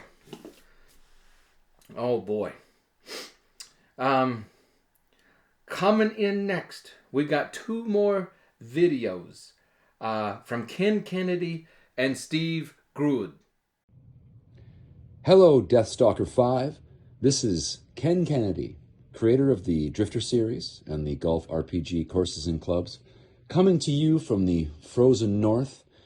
I've just gotten back inside from shoveling, a lot of shoveling. we received 25 centimeters of snow last night. Well, now that is all done, it gives me a moment to come inside, make myself a holiday favorite beverage, a Schlager-Nogger, and take a moment to thank you, Deathstalker 5, for all you do, to wish you, your fans, your loved ones, a happy holidays, and may you roll many natural 20s in the new year. So thanks again, Deathstalker 5. Take care, and Merry Christmas, everyone. G'day gamers, Steve here from Sydney. Deathstalker 5! Keep those awesome videos coming, man. We love it. I want to wish everybody at the Random Encounter Army a very happy Christmas, a nice holiday break, if you get one, and a massive 2026. It is like 37 degrees here today, so it's a little on the sweaty side. It's about 98, 99 Fahrenheit. So we're not going to have any snow here for Christmas. We might have bushfires, but we're not going to have any snow. So pray for us, my friends. Anyway, I hope everyone has a very safe, awesome Christmas break, 2026, and all the best for now. Oh boy, Ken and Steve, interesting. 2 videos coming in from like the polar opposites of the planet. One from the cold north of Canada. Ken, Christmas cheers battling in my chest. Steve coming in from the very hot Australia. I love these guys. Merry Christmas to Ken and Steve from the Random Encounter Army and all here at the Fortress of Doom. Yes, we're going to talk about you. Ken coming in with the Schlager-Noggers. He gave me the recipe for them. I still haven't tried them. Yeah, I've never been a huge fan of eggnog. Too many non-alcoholic ingredients going into my alcohol. Yeah, but they do sound good, honestly. Ken, he's a great member of the show here. He sent, he created, he sent over. I got him right behind me. You know, the Drifter and Star Drifter. 2 big solo adventure books based upon the seminal classic Barbarian Prince. Both fantastic. He said he was going to send over his latest and greatest, where he gives it the fantasy treatment. I think it's called The Adventurer. Yeah, it's in the mail. Like I said, we're going to have to do a part 2 of the holiday special. All you guys love living right on the razor's edge around here. Yeah. Part of the chaos. I've learned to handle chaos just from doing this show. Yeah. But we love Ken. And then we got Steve Grood. His stuff's further away, but I'm reaching. He's the creator of Tales of Argosa. You know, we did a video on this last year. We've talked about it a few times. Absolutely in love with Tales of Argosa. The setting, the rule mechanics, all the solo material, the extra Oracle dice and cards and everything. He knew what he was doing. He got the MO. He pulled the mission off, and he pulled it off spectacularly. Yeah? And Steve asked me, what should the video be like? And I was like, you're in Australia, man. You got, what, giant spiders, koala bears, crocodiles. I said, go wrestle some of that stuff and say Merry Christmas. Yeah, he said, no, I'm going to go look at the years past and see what was going down. He's my kind of people. But I was disappointed there was no Crocs, yeah? So as I told him, I brought the Crocs. Take that. Oh boy. Did that thing bounce and go flying. No cats were harmed. Only heavily frightened. Yeah. No, just sip a cheers though for Ken and Steve. Good people. Like I said, we have so many talented people that hang around this show. I don't know what to do about it. Other than sit back and just keep enjoying what they put out. Yeah? What are we going to do next? We're at the bottom of the list, and I saved this until the end for a specific purpose. Guys, we're going to have to give Deathstalker 5 just a second to shuffle things around, because I have no clue what we're about to get into. All I can tell you is that it's probably going to be massively epic. Yeah? Member of our Rogues Gallery. Somebody I talk to quite frequently over the phone and such. Coming in.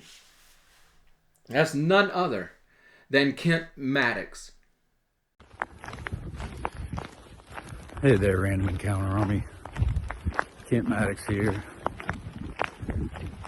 On the mail route. Snow on the ground. It was snowing earlier, but of course I messed up the video, so I gotta make another one. But I just wanted to wish Deathstalker 5, his family, the Random Encounter Army, and all your families a Merry Christmas and a Happy New Year. Sip of cheers for Kit for Crimler's sake. Out delivering the mail in the brutal cold. Yeah? That deserves a sip of cheer. Kent, big time member of the Rogues Gallery here, like I said. Big time friend of the show. I don't know what to say. This guy humbles me into the dirt. Do I need to tell you that in 2025, this guy's already sent over 2 packages that were worthy of a holiday special by themselves? Yeah? Especially that last one. We did a Mega Members episode. My goodness. My goodness. The room is full of awesomeness that he sent over here. And he picked such things that I find myself not knowing what they are, but getting heavily into.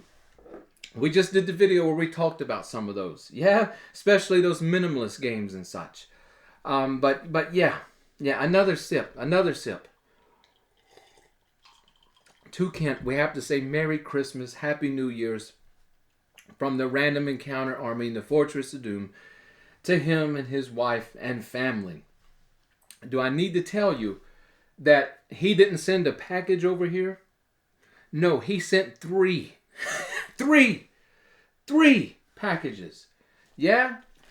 Kent has went crazy. And they're numbered. And he left instructions for my wife to number them. I see this is to Deathstalker 5 from Kent. Number 1. Yeah, he was talking about he messed up his early video. Technically, he didn't. It was a beautiful snowing video.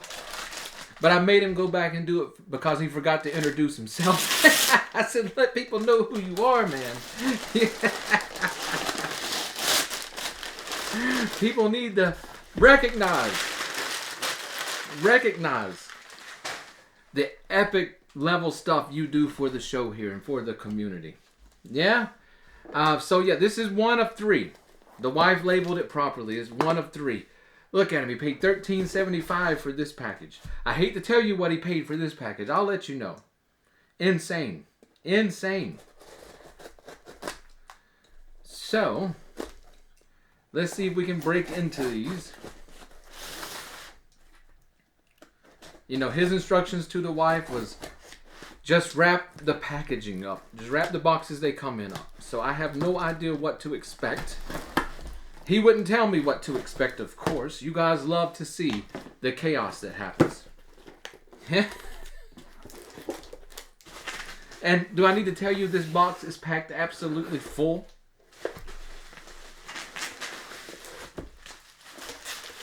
And we still can't see what's going on here. I'm running out of places to throw things. And I haven't even used my bag except once. The whole floor is just covered in wrapping paper and glitter and stuff. Yeah, here we go. Here we go. I don't know what's happening. Looks like some maybe shirts up front. Might have to get lucky out here. Look at all this. No, it's not a shirt. Look at all this, how carefully everything's packaged. Yeah, only a mailman could package like this. What do we got here? A gaming mat? Oh, what is this? It's a map, but it's made like a mouse pad or a gaming mat. Dungeons of Dragmar. What is this? It's beautiful. Guys, am I going to have to... Yeah, I have a feeling. Let me turn the light on here. Let me turn the light on. Kent's not messing around. Kent's not messing around. We're going to need the light for this. Yeah, are you blinded yet? I know I am. Look at this. Yeah, now that's class. That's class. We got a map. Looks like an overland map of something. Yeah, we're about to dig into it. I can see through this Dungeons of Dragmar. Never heard of this in my life. We're about to find out, though. So we got this map. This actually looks like another map. Not map, a mat. Yeah? I'm going to guess this is a player's mat. Looks like it's got slots for cards. Oh boy. Here we go. Can't get me in another card game. I can barely keep up with Ward. Oh boy, here we go. Let's see what we're talking about here.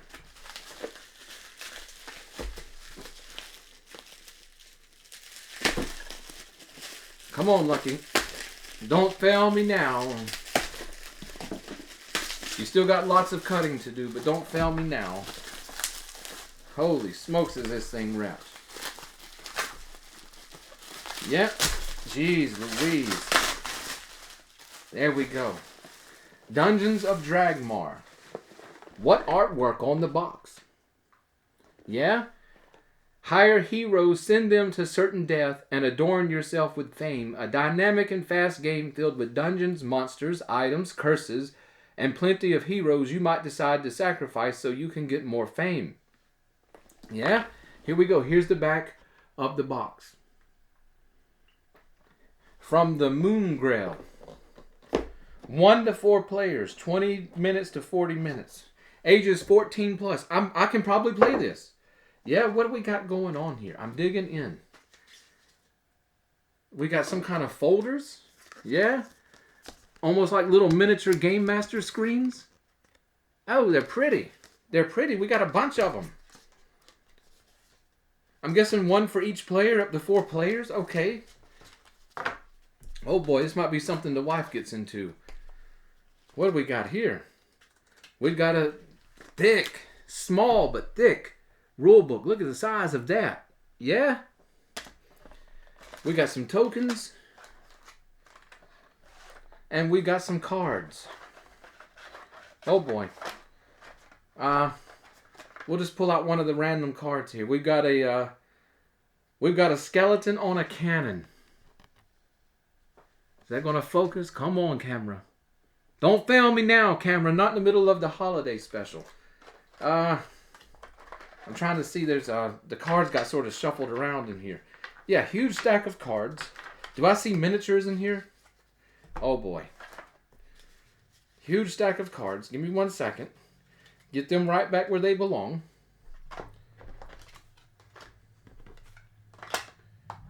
Oh boy, oh boy. This looks interesting. Yeah, we have some token style miniatures. Yeah? Nice. Nice. Don't have to paint them. Don't have to paint them. So we got our miniatures. Yeah, we got 4 miniatures. We got some tokens and such. Yeah, I don't know what it is. I'll have to study it. I'll be in here studying. You guys give me so much stuff, I don't even know if I can catch up. I want to still cover stuff I played as a 12-year-old. Oh boy. This looks good. This looks good. We'll have to dig into it. Yeah, I'll see if the wife will play a few rounds. Yeah? Oh boy. So, this one's heavy as all get out. Yeah, 2 Deathstalker 5 from Kent Maddox number 2. Oh, she put that thick paper on there.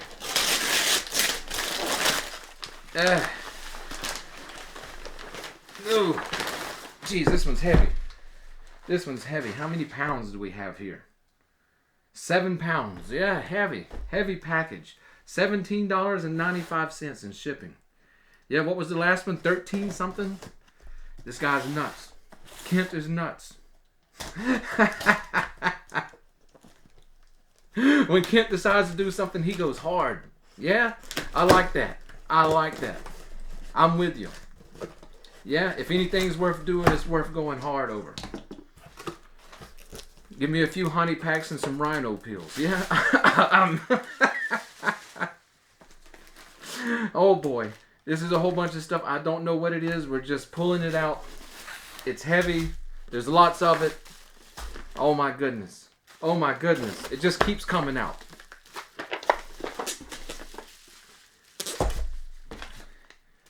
Ah. Yeah, watch out, cats. Call PETA. We got some loose stuff over here. I'm going to save it to over here. We'll know where it's going, what it goes to. We'll open up this big thing here. Yeah, I don't know what it is. It appears to be many things, actually.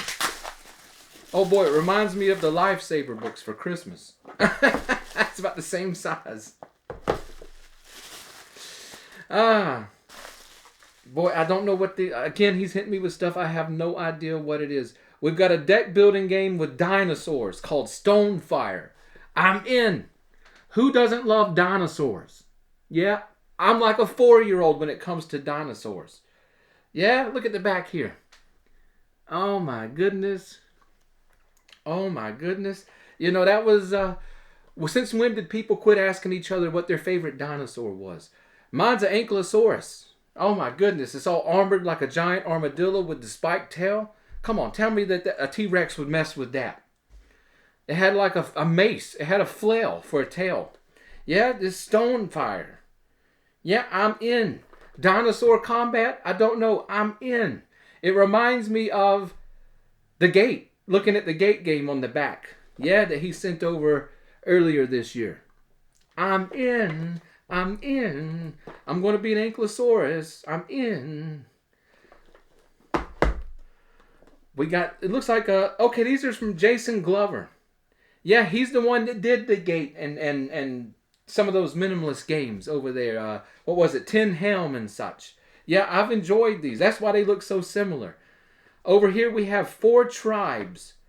A bloody war between 2 mighty kingdoms has reached an impasse. Each king now must turn the tribes from the north in an attempt to form an alliance and turn the tides.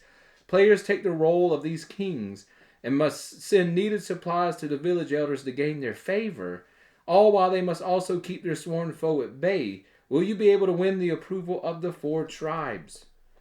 Yeah, I'm in. A kingdom management game? I'm in. I love stuff like this. I don't know who Jason Glover is. We need to get him on the show. He's doing some stuff, yeah? Here's another Jason Glover game. Desolate Insurgents. Looks like we got a science fiction game here. You are stranded on a space station on a distant moon, but this time you are not alone. Insurgents, an expansion to the critically acclaimed Desolate, allows for up to 4 players to join forces. As a group, you will battle your way through swarms of aliens, gather items and power cells, collect ammo, oxygen, and med packs, all in an attempt to fire up the escape shuttle for a hasty retreat. I'm in. I'm in. This is right up the alley. What is this stuff? We got dinosaur fighting. We got kingdom management. We got the escaping from a space station full of aliens. I'm in. I'm in. Oh my goodness. I am in. Boy, oh boy, you guys know me so well. It's scary. It's scary. Oh boy, what do we got here? Deck Box Dungeons. Yeah? Devstalker 5 is going to be into some card games for 2026. Deck Box Dungeons is a full-featured dungeon crawler that includes character customization, special abilities, and collecting treasure to spend on magical items. Play using the free companion app or print and play quest available online. 1 to 4 players. I'm in. There's the back. Yeah? Looks like you create your dungeon, laying cards down. Yeah.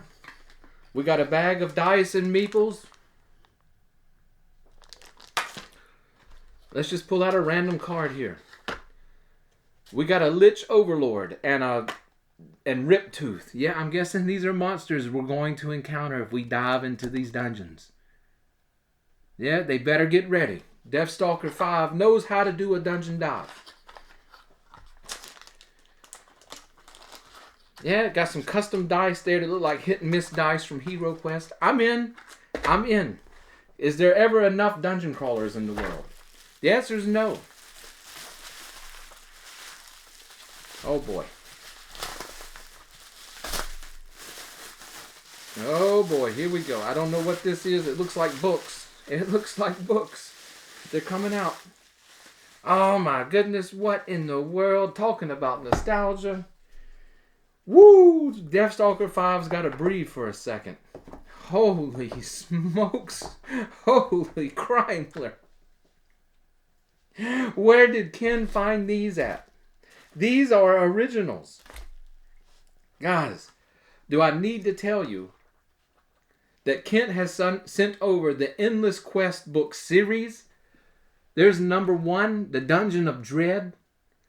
I haven't seen these in forever, or even thought about these. Holy smokes, TSR. What do we got here? This is Mountain of Mirrors.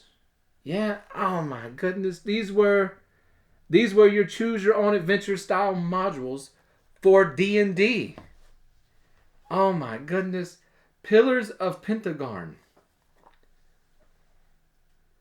Yeah, look at the artwork. It's screaming, guys. It's screaming. Yeah. Insides are illustrated. I never had these back in the day, but I remember seeing them. Return to Brookmere. Oh, boy. Where did Kent find these at? Oh, my goodness. Let me get a sip of cheer. Just to settle the nerves. Make sure the camera's operating correctly. Yeah, it's counting down. It's got 49 minutes till it runs out of memory here. Good Lord, this is a long holiday special. We're not slowing down. Revolt of the Dwarves. Yeah? And then at the end, number 6. Revenge of the Rainbow Dragons. Yeah, I wonder if that's Wizards of the Coast where they got some inspiration for modern D&D from. No. Yeah. Oh my goodness, look at the artwork. Look at these books. Oh, Elizabeth, this is the big one. Kent's killing me over here. When's the last time you saw Endless Quest books? This guy sent over, I don't know how big the series was, but this looks like the series. Yeah? Oh my goodness, I don't know what to say. My heart's just jumping out of my chest. Holy smokes. Holy smokes. Yeah? A mix of modern, interesting stuff. And now we're hitting me in the nostalgia valve. The nostalgia valve is being opened as well. Kent's going to end up giving us a heart attack over here. What is this?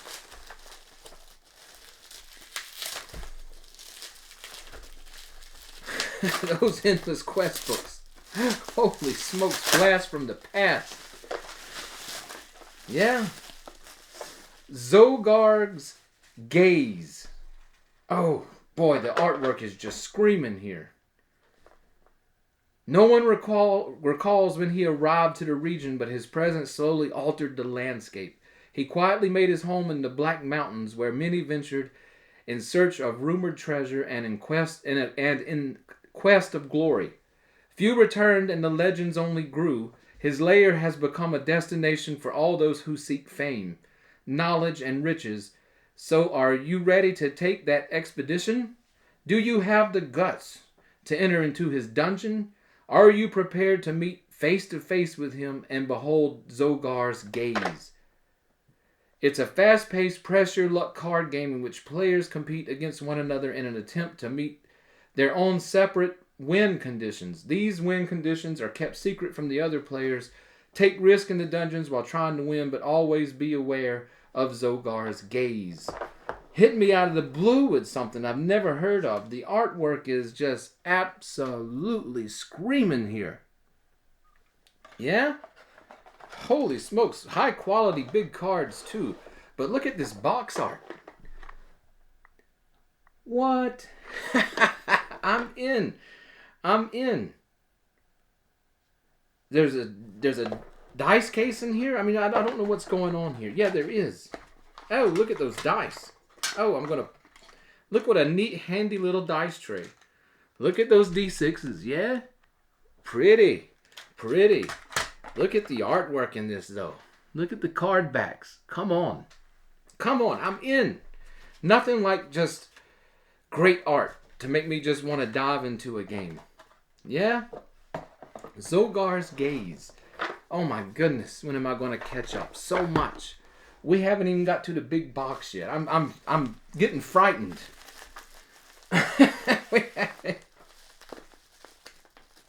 My hands are shaking. This is crazy. Holy smokes.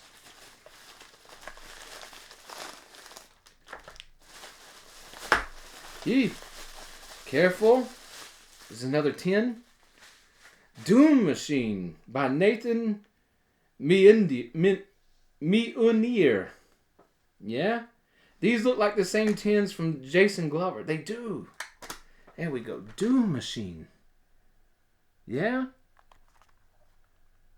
Let's see what this is about.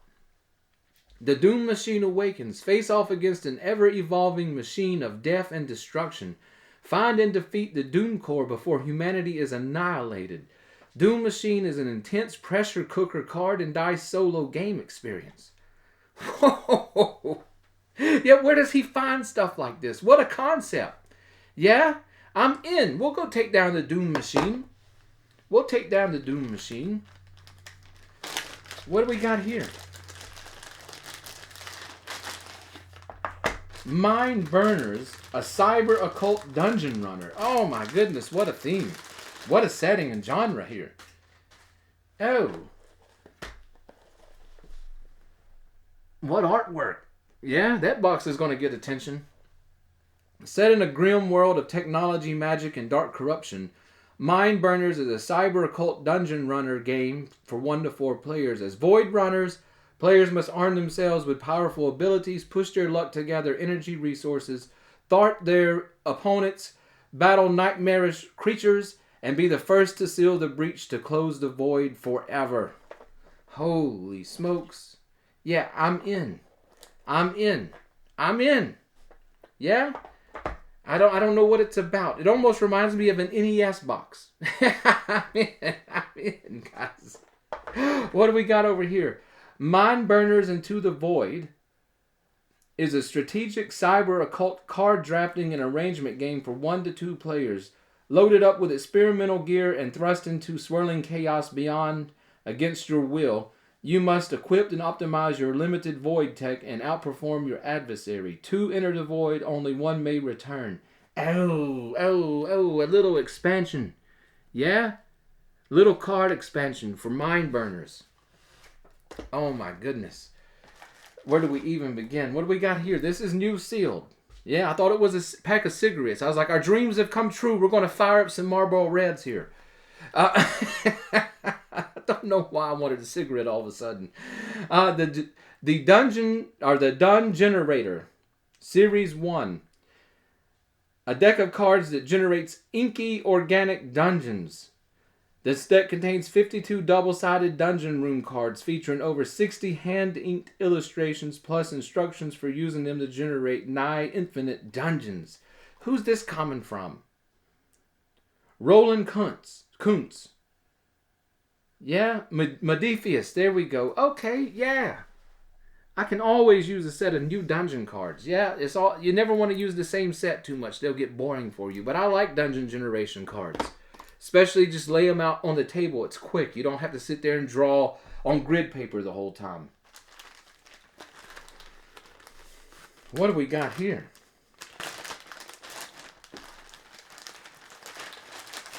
The best things in life sometimes come in a Ziploc bag from a stranger, yeah? It's... no.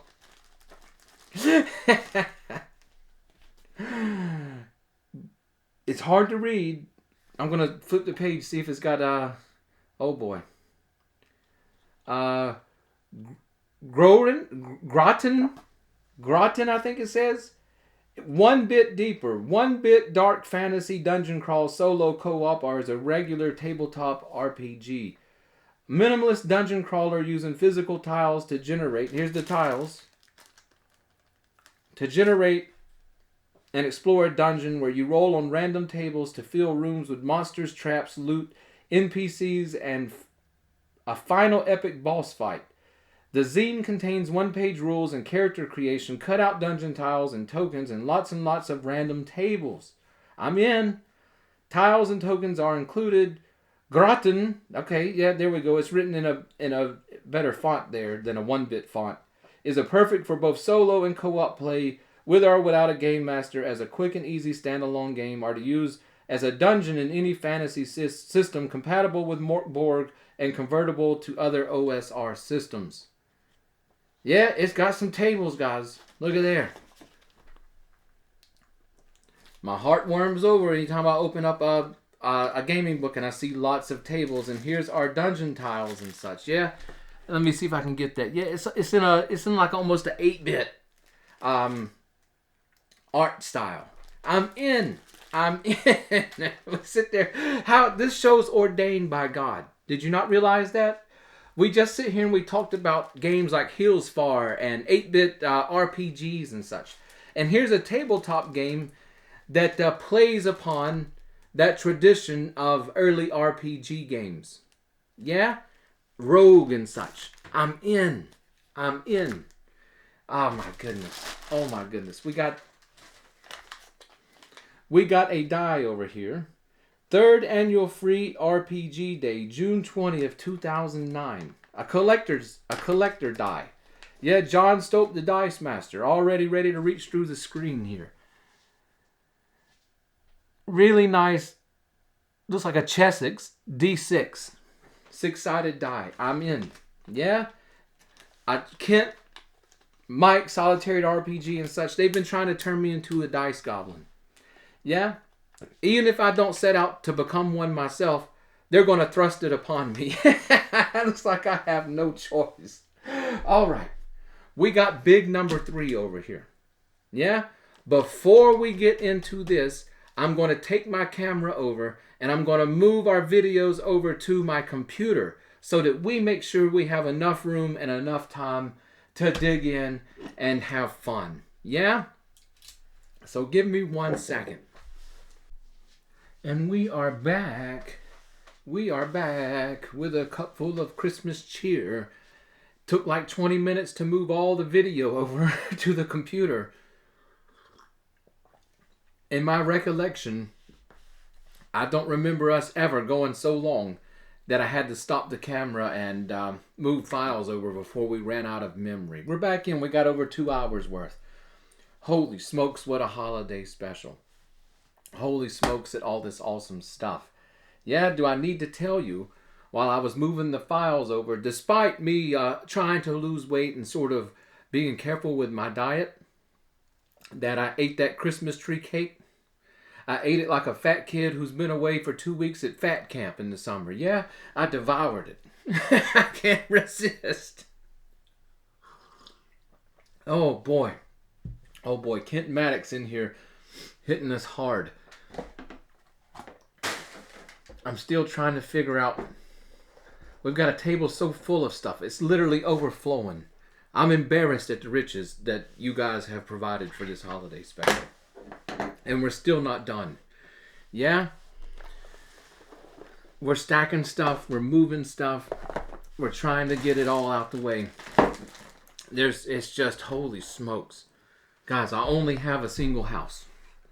I don't have a second home. Yeah. What are you guys doing to me? Holy smokes. What are you guys doing to me? Look at these. Look at these Endless Quest books. Oh my goodness. Oh. Did I look through them while we were off camera? Yes. Can I wait to dive into them for the first time, even after almost a lifetime of seeing them exist and never having them? Oh my goodness. Yeah. I don't know. We got alien miniatures pouring everywhere. There's Lucky in the midst of the chaos. There's our light remote in the midst of the chaos. There's Santa's list over here. We got a table full of glitter. I don't know what's going on other than the most awesome time of the year. Yeah. We got one more gift from Kent Maddox, and it's the, it looks like it's the mother load. Now, my wife said be careful with this one because she didn't wrap the bottom of it. She ran out of wrapping paper. Yeah, of this particular type. So it should make it fairly easy for us.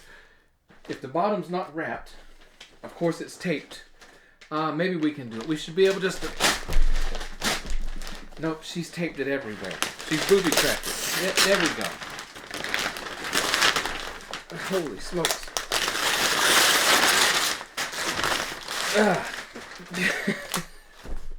Holy smokes. Holy smokes. This looks like somebody backed a U-Haul truck up here. Where did everything go? I can't find anything. Everything's disappeared. Come over here, cup of cheer. Oh my goodness, before you get knocked over. Holy smokes, do I need to tell you?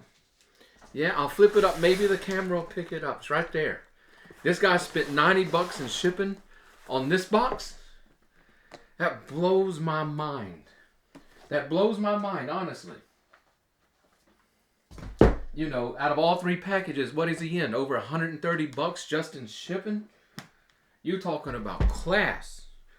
You talking about feeling like I don't deserve such things.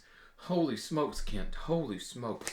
Yeah, so this is box 3 of 3. Here's Lucky. Lucky, you got your work cut out for you here. Yeah, let's see if we can get a safe angle to start cutting. Yeah, it feels like, I don't know. We're doing an autopsy on a cow over here.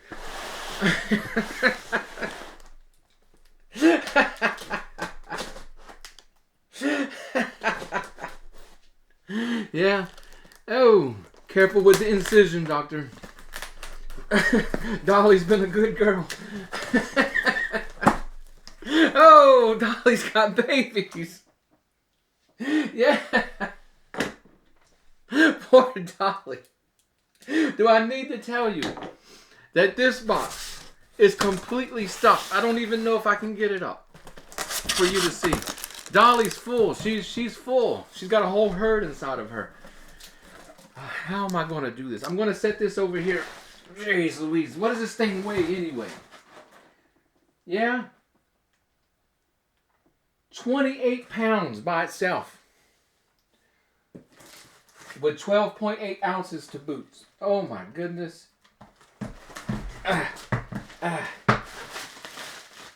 We're just going to start from the top here, guys. I'm sorry. It's so big. What am I going to do with it? Yeah? Come on over here, little Christmas tree. Or what is it? The camera? There we go. Make sure the Christmas tree's in the camera. For goodness sakes. Holy smokes. I'm just going to be pulling off the top here.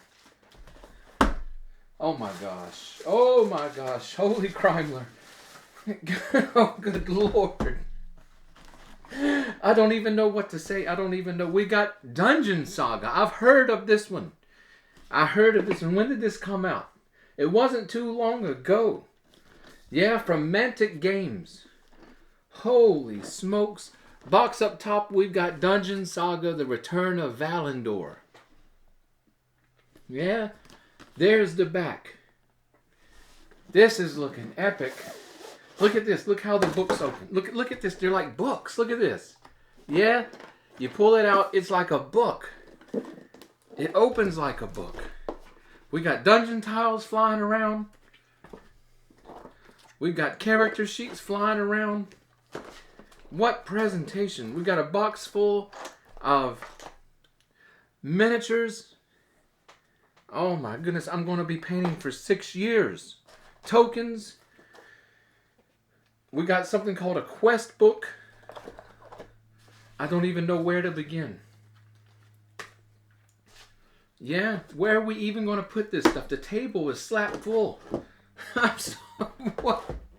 Holy smokes. Yeah. The table's slapped full. I just wanted to open one up and see what was inside of it. But there's the Dungeon Saga, The Return of Valandor. Yeah, let me continue migrating things.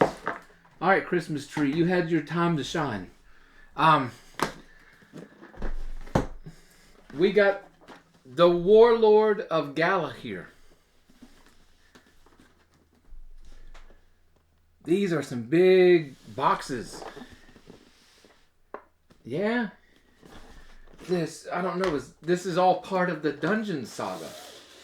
What kind of dungeon crawl is this? Again, it's got the book style box. Yeah. Dungeon tiles and miniatures. This is an expansion. The first one was an expansion. Dungeon Saga expansions. Holy smokes. Holy smokes. What is happening here? I'm seeing more Dungeon Saga. Where do we even grab it? Oh my goodness. Oh my goodness. Does Dolly quit giving birth? We got Dungeon Saga, The Adventurer's Companion. Yeah? I don't know what this is, but it's absolutely epic. Look at these books. Yeah? Oh my goodness. Oh my goodness. What am I going to do for shelf space? We got character sheets in here. We've got cards, we've got books, we've got tokens, we got tiles. This is a Dungeon Saga gaming resource, is what it's called. Oh, this is beautiful. The way to slip cover. Let's see. The Dungeon Saga core set provided a taste, but this is what you combine with the core game to get the ultimate adventure. I don't know. I don't know Dungeon Saga. I want to know. I want to know.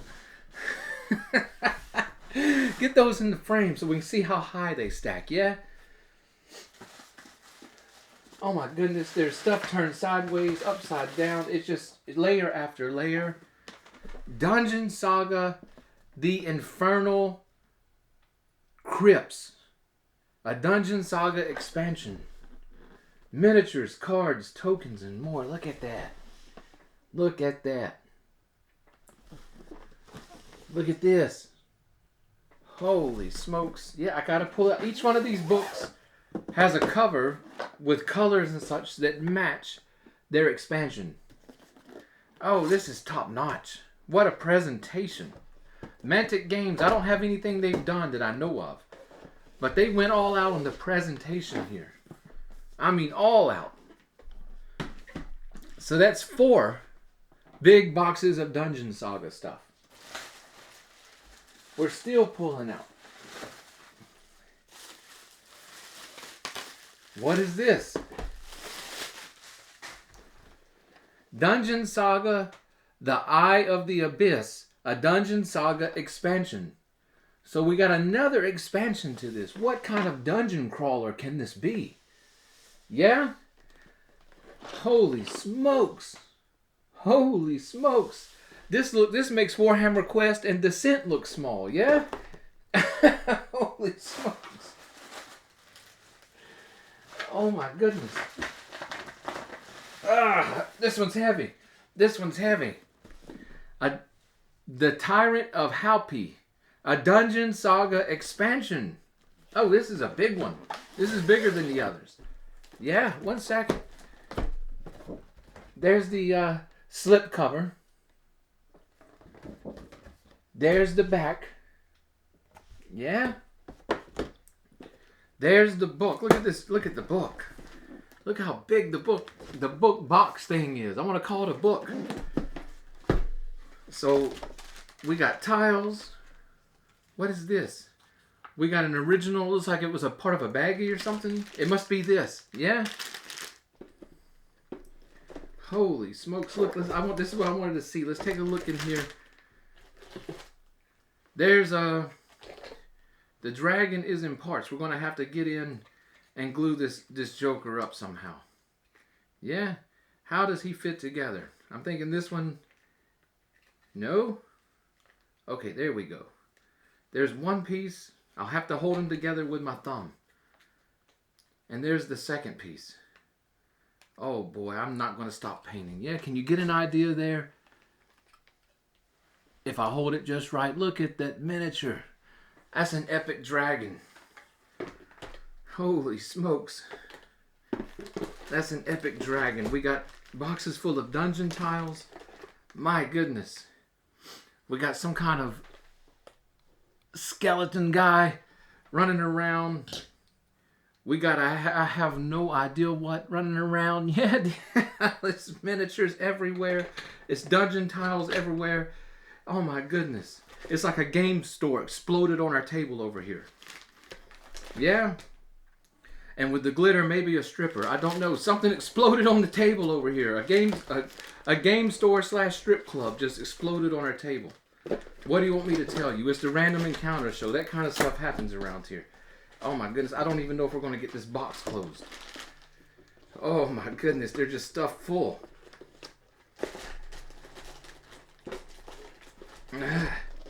That's not going to close either. Yeah. I should have just showed you the back of the box and left it at that. Oh, every year I run into this with games. Every year.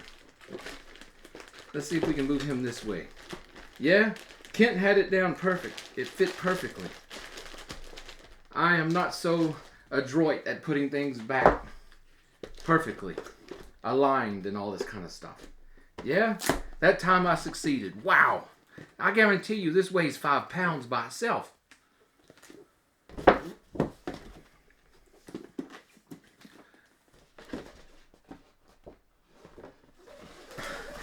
Yeah, oh my goodness.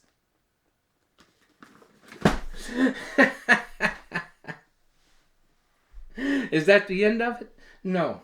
We're still digging, guys. We're still digging. Oh, there's stuff falling. There's stuff everywhere. Oh my goodness. Look at the packing in here. I won't have to buy eBay packing supplies for a year. Holy smokes. That's not all. I was almost ready to get rid of the box. It's still coming out, guys. Dolly has given birth. Holy smokes. It's a complete disaster over here. I don't even know how I'm going to get out of here when I get up from the table. I'm just kicking shipping supplies. Holy smokes. Let me get a sip of cheers. Next we got another big book. Dungeon Saga, the Dwarf King's Quest. The Dungeon Adventure board game for 2 to 5 players. So this must be the core set here. You guys get a look at that beauty. Ogle that beauty for a second. Yeah? This one's heavy too. This one's heavy too. And it comes in one of the bigger books. Yeah? So this must be the core game. Dungeon tiles. I'm not pulling a whole bunch out, guys. We're not going to sit here and struggle. Dungeon doors. Miniatures galore. Oh my goodness. It reminds me of looking at something like Advanced Hero Quest in the box. Yeah? I'm not going to pull it all out. I'll never get this back in. I'll never get it back in. Holy smokes. We'll wait till we're going to set up the table because that's what we're going to be doing soon. But yeah, this is the core game. Look at this. Holy smokes. Guys, I'm already out of shelf space here. What are you doing to me? Yeah, what are you doing? What's this little fella that fell out here? Oh man, it's like a Sega Genesis game almost. It's a plastic case. An MSX game. Yeah, we got a Dungeons Critter Pack. It appears to be small creatures to throw in your dungeon. Oh yeah, that's exactly what it is. We got rats. We got bats. We got good stuff here. What a neat little case to keep it all in. We got spiders. Nice. Nice. Jeez Louise, what a game. What a game. we got some books here. Uncharted Empires, an army supplement book for Kings of War from Mantic. Now, I know Kings of War. Yeah, I never got into it, but I know Kings of War. That's where I know Mantic from. Holy smokes. I do like to get into some wargaming, especially, and it's got everything statted out in here. Especially skirmish style games. Oh, he hit us with Kings of War itself. Oh boy, something for me to get into. Another war game. Another massive collection of miniatures. Wow, this is attractive. Holy smokes. Games Workshop, eat your heart out. Yeah? All of the art. Oh boy, King's Workshop, what are you doing to us? Mantic is providing. Yeah? Oh buddy, yeah. Fantasy war game. Full color book. I'm in. This reminds me of earlier editions of Games Workshop books when you opened up and they had the arrays of the painted miniatures going to war with scenery and stuff. Oh my goodness, I'm in over my head. Holy smokes. I don't know what to say. I'm flabbergasted. Yet another year of being flabbergasted. Kent, and we'll give a shout out to Heather. Holy smokes. You guys, I'm blown away. This table's blowing me away. I don't know, guys. Am I sitting here editing the holiday special? Yeah. We got a total time of about 11 hours or more into this. Boy, it's the next day. I was up till 4 a.m. working on this. But I was supposed to wake up and get this into the... upload this to YouTube and have it ready to go. Take it out of the editor. But I woke up and we had a message from somebody and a video submission. None other than the legendary Richard from the UK. Yeah? So we're squeezing him in at the very last moment. I'll leave it to Richard to give us just a little more chaos before this thing's through. Yeah. I love you, buddy. So I wanted to take a minute and say Merry Christmas, Happy New Year's, and thanks for all you do around the show. Richard from the UK. Hi everyone, hi Deathstalker 5, it's Rich all the way over in the UK, just calling to say Merry Christmas and a Happy New Year to everyone. Apologies for sending in this video so late. I hope it gets in there in time. As you know, I have a 6-year-old little daughter that runs me ragged all the time, so no excuses apart from that, but I think that's a pretty big one. I'd just like to say thank you for everything you've done all throughout this year. It's been absolutely brilliant. Love the chats, love the videos, love the just general ramblings. It really is a great crowd. There's no pressure, there's no it doesn't exist just to sell things and just to be a kind of sound box and a voice box for people's promotions and that kind of stuff, unlike other YouTube channels. So I hope you all have a fantastic holidays and an amazing 2026. Hopefully I will. The only thing I really want to get done in these 2 weeks before I go back to work is finishing this off for my little girl. So don't know if you can see what that is, but I'm halfway through an acrylic painting of a really old but very brilliant Jeff Easley picture from Dragonlance. I think it's the Forest Master out of Dragonlance. And as you can see, I've tried so many times to do blooming stones. I cannot do stones and rocks. I think I'm all right with the trees. I think I'm all right with the sky. Definitely all right with the unicorn. It needs a bit more detail, but those blooming stones. So if any of you guys have got any video links to painting stones, I'd kind of appreciate it. Anyway, I've rambled on for nearly 2 minutes now. So Merry Christmas, Happy New Year, and see you in 26. Deathstalker 5! Yeah. Sip a holiday cheers for the entire Random Encounter army. A big, huge thank you.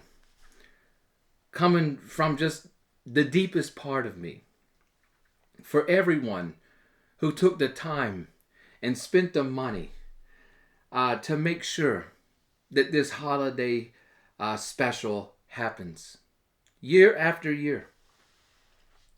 Yeah, it's time to get sappy. It's time to get sappy for just a little bit. I'm embarrassed. Yeah, I don't feel worthy. You guys kill me. You guys kill me. You know, starting this channel, I did things against the grain. I did things that I was told by other people not to do. Yeah? I set out not really having measures of success in views or likes or subscriber counts. You know, that to me, that wasn't a level of success, being here on YouTube for a show. You know, I wanted something more than that. And so I sat down and I said, I want to build a show that brings together a community. Not a community of the fad gamers or the people who wear the t-shirt and never have looked at a game book, or the people who decided that they wanted to be gamers as a lifestyle or any of this kind of stuff. Yeah, I wanted to bypass them. Because they're not going to build a community. They're not going to be with you. They're going to be with you while gaming is a fad or something. But as soon as that's over with, they're all gone. Yeah? No. I didn't want that. What I wanted to do was build a solid community of true gamers. Not gamers who are in for the flash. Not people who are in for the controversy and the drama. But people who watch an episode of ours and it hits them just right. You know, instead of watching somebody in some studio put together with actors and script writers and being told what to say by their sponsors and all this kind of stuff, I wanted people to find this place and realize that this is a place where you're at the table with me. This is a place where somebody's word, mine, means the most to them. You know, that if I give you my word on something, if I say I love Kings of War because of this reason and this and this and this, that's solid. That's solid. You can go cash a check at the bank. That if I said it, I meant it. Yeah, even though I have a lot of trouble speaking sometimes because of the overthinking. I should have put the Smurf shirt on while I was away from the camera. But yeah, you know, that was my goal. To sit down and make a channel that would really only appeal to the people that are really into gaming, that love gaming. They're not here for a fad. They're not here because of a TV show. They're not here because it's cool or whatever. I mean, I don't get it. When was gaming cool? 2020 all of a sudden, yeah? I don't even know what I'm trying to say. It goes back to that spark. You know, that's in true gamers. True gamers have this spark. It's from childhood. You know, where you were able to play. You were able to wonder. You were able to imagine. You were able to have fun. You know, it's that spark. It's that spark that we as adults, whoever's watching the show, middle-aged people, elderly people, young people, whatever, they've got that spark. And they've kept it glowing for years. They've kept it glowing when it wasn't cool to keep it glowing. You know, I didn't make the channel for like I said, the popularity of gaming. I try to reach people like myself, everyday hardworking individuals who enjoy gaming as a hobby and as a pastime. Yet those are the people that I want to reach. People that aren't in it for clout. They're not grifting. I don't know how to explain it, guys. You guys have been around the community enough to know what I'm saying without me having to say it. Yeah? I set out to build a home.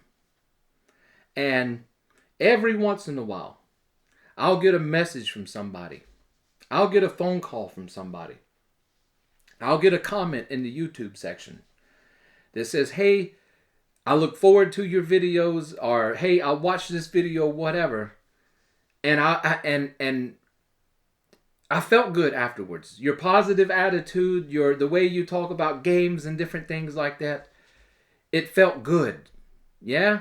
I didn't feel like I was being beat over the head by anything. That it felt like I was sitting at the table with you. You know? I've gotten messages where people were going through rough times. And the show is something they look forward to because they get to step away from tough times and come sit at the table. Yeah? That means everything to me. I don't know how many YouTubers out there get that kind of feedback. That means everything to me. Honestly. It makes me want to do more. Despite my camera shyness, despite me saying, who wants to watch some bald guy grow a beard and talk about gaming books and old computers and stuff? You know, despite me second guessing things, the community just pulls through and makes me believe in this thing more and more as we go along. And it's really been a fight against the odds. Honestly. You know, when we first started out, I wasn't necessarily started to just jump off and start running a YouTube channel. You know, that sort of got thrust upon me. But I'm no quitter. Quit is not in my vocabulary. I said, let's go. Let's go. I had a YouTube channel before this. It didn't have a whole lot in it. You know, but there's some people that were there for that are here for this. Yeah, it just means the world to me. We've had our ups and we've had our downs. Mostly ups. You know, one of the big plans that I wanted to start a YouTube show was to get this game room built. That didn't happen. We were filming from my living room. We were filming from my broom closet of a painting studio. But even then, people still jumped on board. Because I didn't make it about the flashiness and the drama and all this kind of stuff. It didn't matter. I guess it really doesn't matter where I sit down at, as long as I'm willing to talk about gaming and share my heart and mind with you. That's the thing I realize.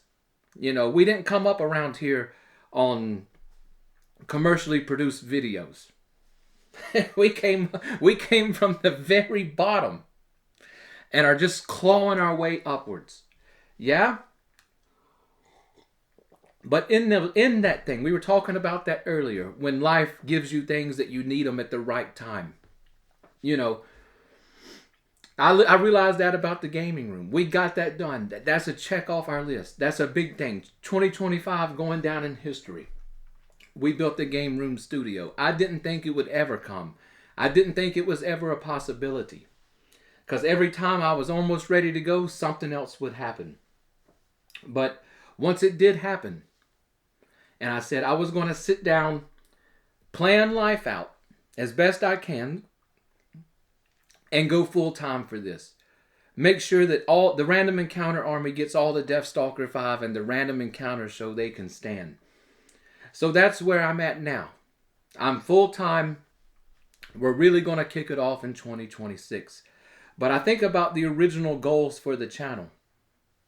Number 1, build the community. I didn't do that. You guys did. And gals. The community. I will put our community up against any other gaming community in this world. I will die on that hill. I was just talking to Steve Priest earlier, and he was talking about our community. I'm not the only person that talks about the community. He's talking about the community. I've had everybody that I know that I talk to on the phone and across our Discord and Facebook and all this stuff. The community comes up in the conversation of what a brilliant place this is. I have to tell people, I did not do it. You guys did. You guys built the community around here. We're not huge, but we're strong. So I said I'll put us up against any other community in the gaming sphere. I will. Because I know we have a solid community of real gamers. I don't think any other channel can really say that.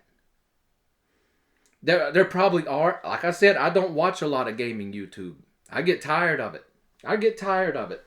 But from what I've seen, I haven't seen a channel where they would really be able to sit down open and honestly and say that their community is anywhere near as strong as this community is, that is comprised of almost entirely everybody that I've met. We're talking real gamers here. We're talking people that really love the hobby, that really have that spark that we keep talking about. So that was my number one goal. It got met very quickly. Yeah, I never had a numbers goal. I don't like playing the numbers game too much. I didn't care if we had a community of 10 or 100,000, as long as they were solid. Then it came up to say, I want to do better for this community. Let's get the game room finally done. Got that met. Yeah, even though we're dealing with you guys, I'm going to need a gaming house. Yeah, a gaming warehouse or something. Oh my goodness, I don't know what to say. But we got the game room done. We got the community. What's left from here is being able to go full time. Yeah, it's scary. But we have so many people that support the show that I believe in it. Yeah? So for 2026, I'm just dedicated to bringing you the best content that I can. It means more. I realize that it means more to people than just having a YouTube channel to watch. So that's it. Bring you the best that I can. As much as I can. I'm dedicated to you. You guys have been dedicated to me. I'm dedicated to you. On that note, I want to tell you all, and I mean this, I love you. And I hope that you have a very bright Christmas, happy holidays, and the New Year's, it belongs to us. Random Encounter Army, I salute you, and I drink to prosperity, health, and fun times in the year ahead.